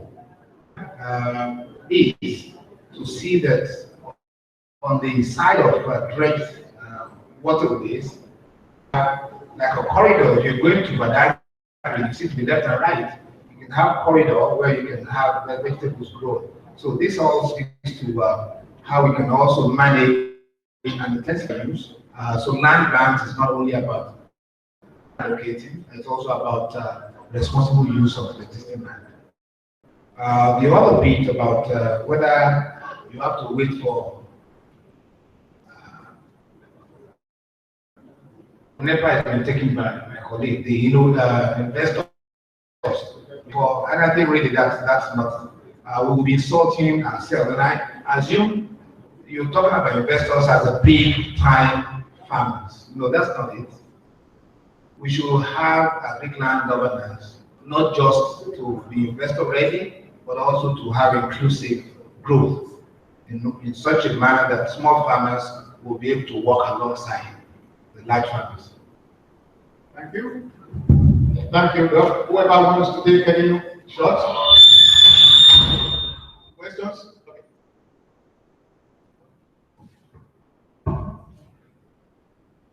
Yeah, good afternoon. I want to clarify something. We have 2 different issues here. Land bank and land banking. Land bank is what the government acquires. Land banking is what the landowner really want to get some companies. Like when you are banking your money in the bank, you don't have access to money, you want people. That's what I'm talking about. The government is land banking, it will be difficult. But when you use land banking, a lot of people will be willing to donate their land banking. Okay, that comes out very clearly now. Okay. Just a little bit. One word. One word. I just want to say there is need for more sensitization of our people at the grassroots. The more you deny access to your land, one thing is sure, even after the usage of the investor, definitely every infrastructure still belongs to you. So we need to, in Oyo State, we are doing sensitization and advocacy. Then for the Baba over there talking about NEPA high tension coming, there's still something in the land use decree that says is necessary to acquire for overriding public interest. So I believe he can find out the authority that actually have done that and ask. It can happen to nearly everybody, and we should be cognizant of this. Thank you. Thank you very much, and that's it. Mr. Dikwa Kamakiwa, well done. Mr. Samuel, well done. Honorable Akikude, well done, and thank you. Dr. Charles, I say well done. Mr. Atilola, well done. Mr. Kola David, and Dr. Aloko, PS from Oshun, well done. I don't know what to say to myself. I think I had the misfortune of moderating the longest session so far. And there is an advantage of FX. It started this problem because the first session that we had, the moderator sat. It was when I already came on that he stood. And everybody had been standing since then. He did not consider that somebody a little older than him might be, standing at the podium. But whenever he comes back, please tell him how I have listened to his internet.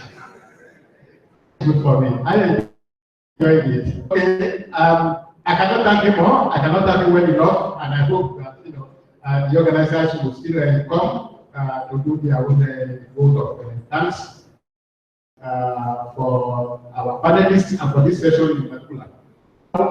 I say thank you, and the audience too. I say thank you for listening. Thank you, well done, everybody. Thank you so much, Elijah, for having. Group photograph, please. The job well done, sir. Awesome.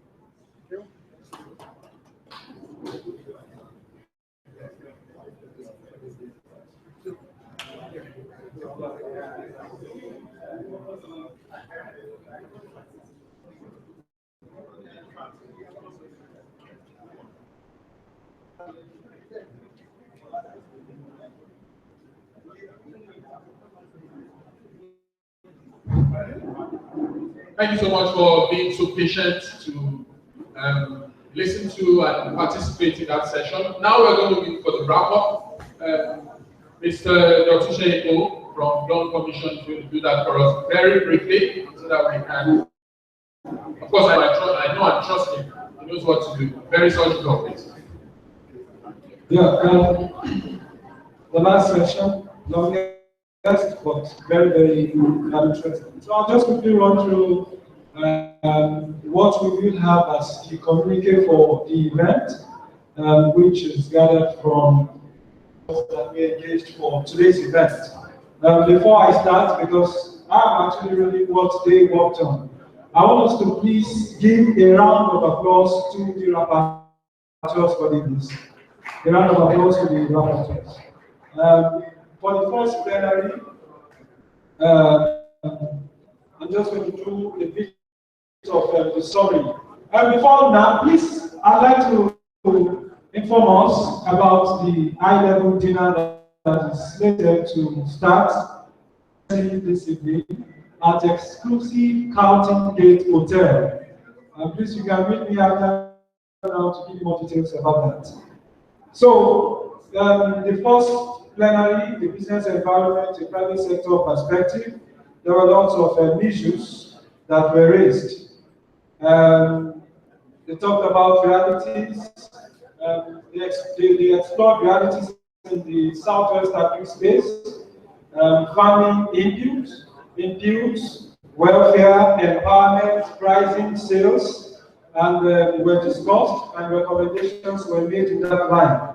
The 6 firms which were represented at the session highlighted their experiences and contributions as related to the practice of agriculture in the Southwest. Dr. Doris Alamu, in his keynote presentation, relayed the essence and significance of agriculture and the economy of the Southwest region. And in fact, he tried to mention 1 or 2 things about cocoa house and all that. About for us to marry human capital technology and all human and non-human resources to push agriculture forward in the region. And it threw a significant question to the audience on the practicability of an agro-powered regional economy. I'll go straight into the plenary 2, which looked at new dynamics in effective agribusiness financing. 6 institutions within the financing space came up to the plenary session, and they also captured realities in agri-financing in Southwest, and they suggested encountered problems faced by farmers. They talked around it when it relates to funds. And all the panelists tried to identify with the major flaws of poor structure as one of the limitations to funding, poor structure of farm holding, farm aggregation, and all that, farmers aggregation. They also cited cases that has made funding difficult, and one of which is compliance to contract terms and all that. They also emphasized the need for solid structures, good structures, retailers, vendors, especially talking about a very good ecosystem and permit effective financing. At the end of the plenary session, NASA stated through its managing director that they would be willing to work with, for example, Dawn Commission to see how they can better unscrew the difficulties in the financing space, agri-financing space. The third plenary increased productivity and access to market. They gave suggestions for more productivity and market accessibility. The session actually exposed some areas that could be explored, and one of which is the school feeding program, which can be a platform to deepen access to market. The issues of data was also raised, and the issue of sustainability and finance. Sustainability and financing, especially the school feeding program, has just been agreed as a platform to deepen agricultural market. How do we continue that program? Was one of the questions that was raised and was effectively tackled, in the sense that it's financed through CBN and all those schemes from the federal government. The session was eventually wrapped up by a success statement of a regional agro-powered economy in Kano, which accounted for increased productivity of 69%. So basically, what that session touched on was how we can deepen market, and it focused more on the school feeding program. The fourth plenary session, land governance and management in Southwest Nigeria. Of course, we had representatives from the State House of Assembly, State of Osun. We had representatives from the states, permanent secretaries, and we also have public-private sector perspective to land management and governance. And one of the key things that was mentioned was on the issue of trying to understand land bank and land banking. Marrying those two. And of course, that points to the PPP solution that we are looking at when it comes to land. And also, in terms of having land access, also, the plenary also touched on the issue of engaging communities effectively to ensure that the government gets buy-in for them to release their land for agricultural purpose. And also, one of the key points at that plenary was also not just talking about land access. Land capability also is very critical when talking about land governance and management in Southwest. And also, once again, there was a mandate on Dawn Commission to find a way to couple that environment, to construct that environment, to ensure that the recommendations made by both the private sector representative and the public sector representative are taken into account. And for the breakout sessions, some recommendations were made. I'll take the ICT so that we can quickly close. At the ICT breakout session, they talked about the need for states to deploy GIS systems, geographic information system, for mapping of crops and all that, which ICT is capable of driving. Then also market information is what ICT can use, and of course that will solve the problem of information asymmetry, which in most cases has caused a lot of problems in pricing of agricultural produce. Then also translating complex messages into simple messages can also be done with ICT, and we get to get more players. Then networking, creating a platform that players can effectively engage, was also discussed. I will stop there. what we will do is that this communique will be, and then we will share it with all participants here. Thank you very much for listening, and thank you. You will not clap for me. I want to collect my clap before I leave. You think it's easy? All right, thank you very much. Ladies and gentlemen, please put your hands together for yourselves. It's been so wonderful. Maximum thanks to Don and all the partners, and of course, the people who have been here. I want to say a very big thank you to you all. At this point, I just want you to do just one thing. Is anybody sitting beside you? Hold your hands, probably shake that person and say, welcome to the green world. Hold somebody and say, welcome to the green world. Ladies and gentlemen, thanks for being there. All roads lead to where? Cartoon exclusive. Please, can we please be on our feet for the national anthem?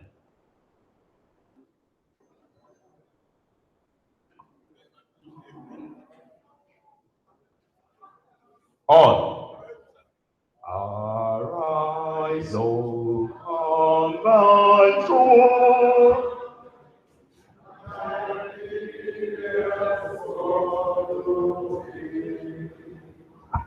Those of our fallen with hope and strength and prayer.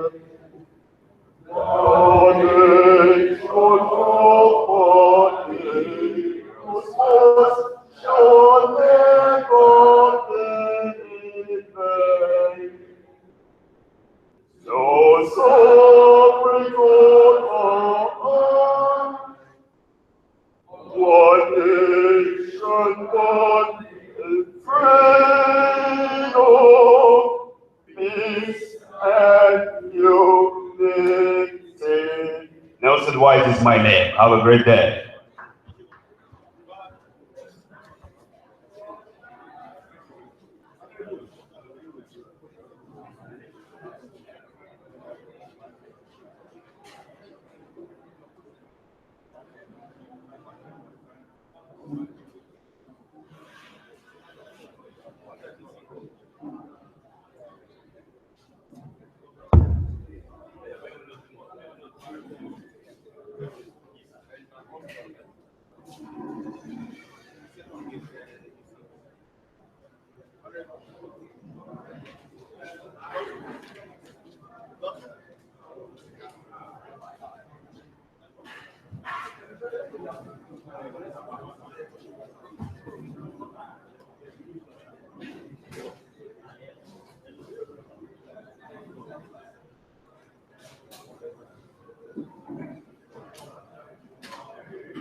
Guys are not doing they're not trying for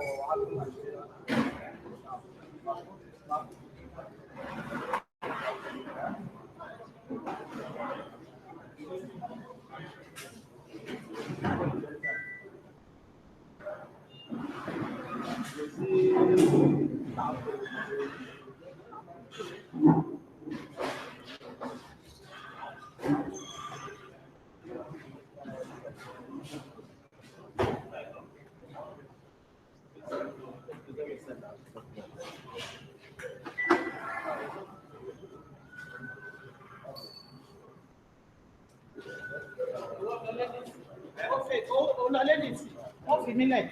You want to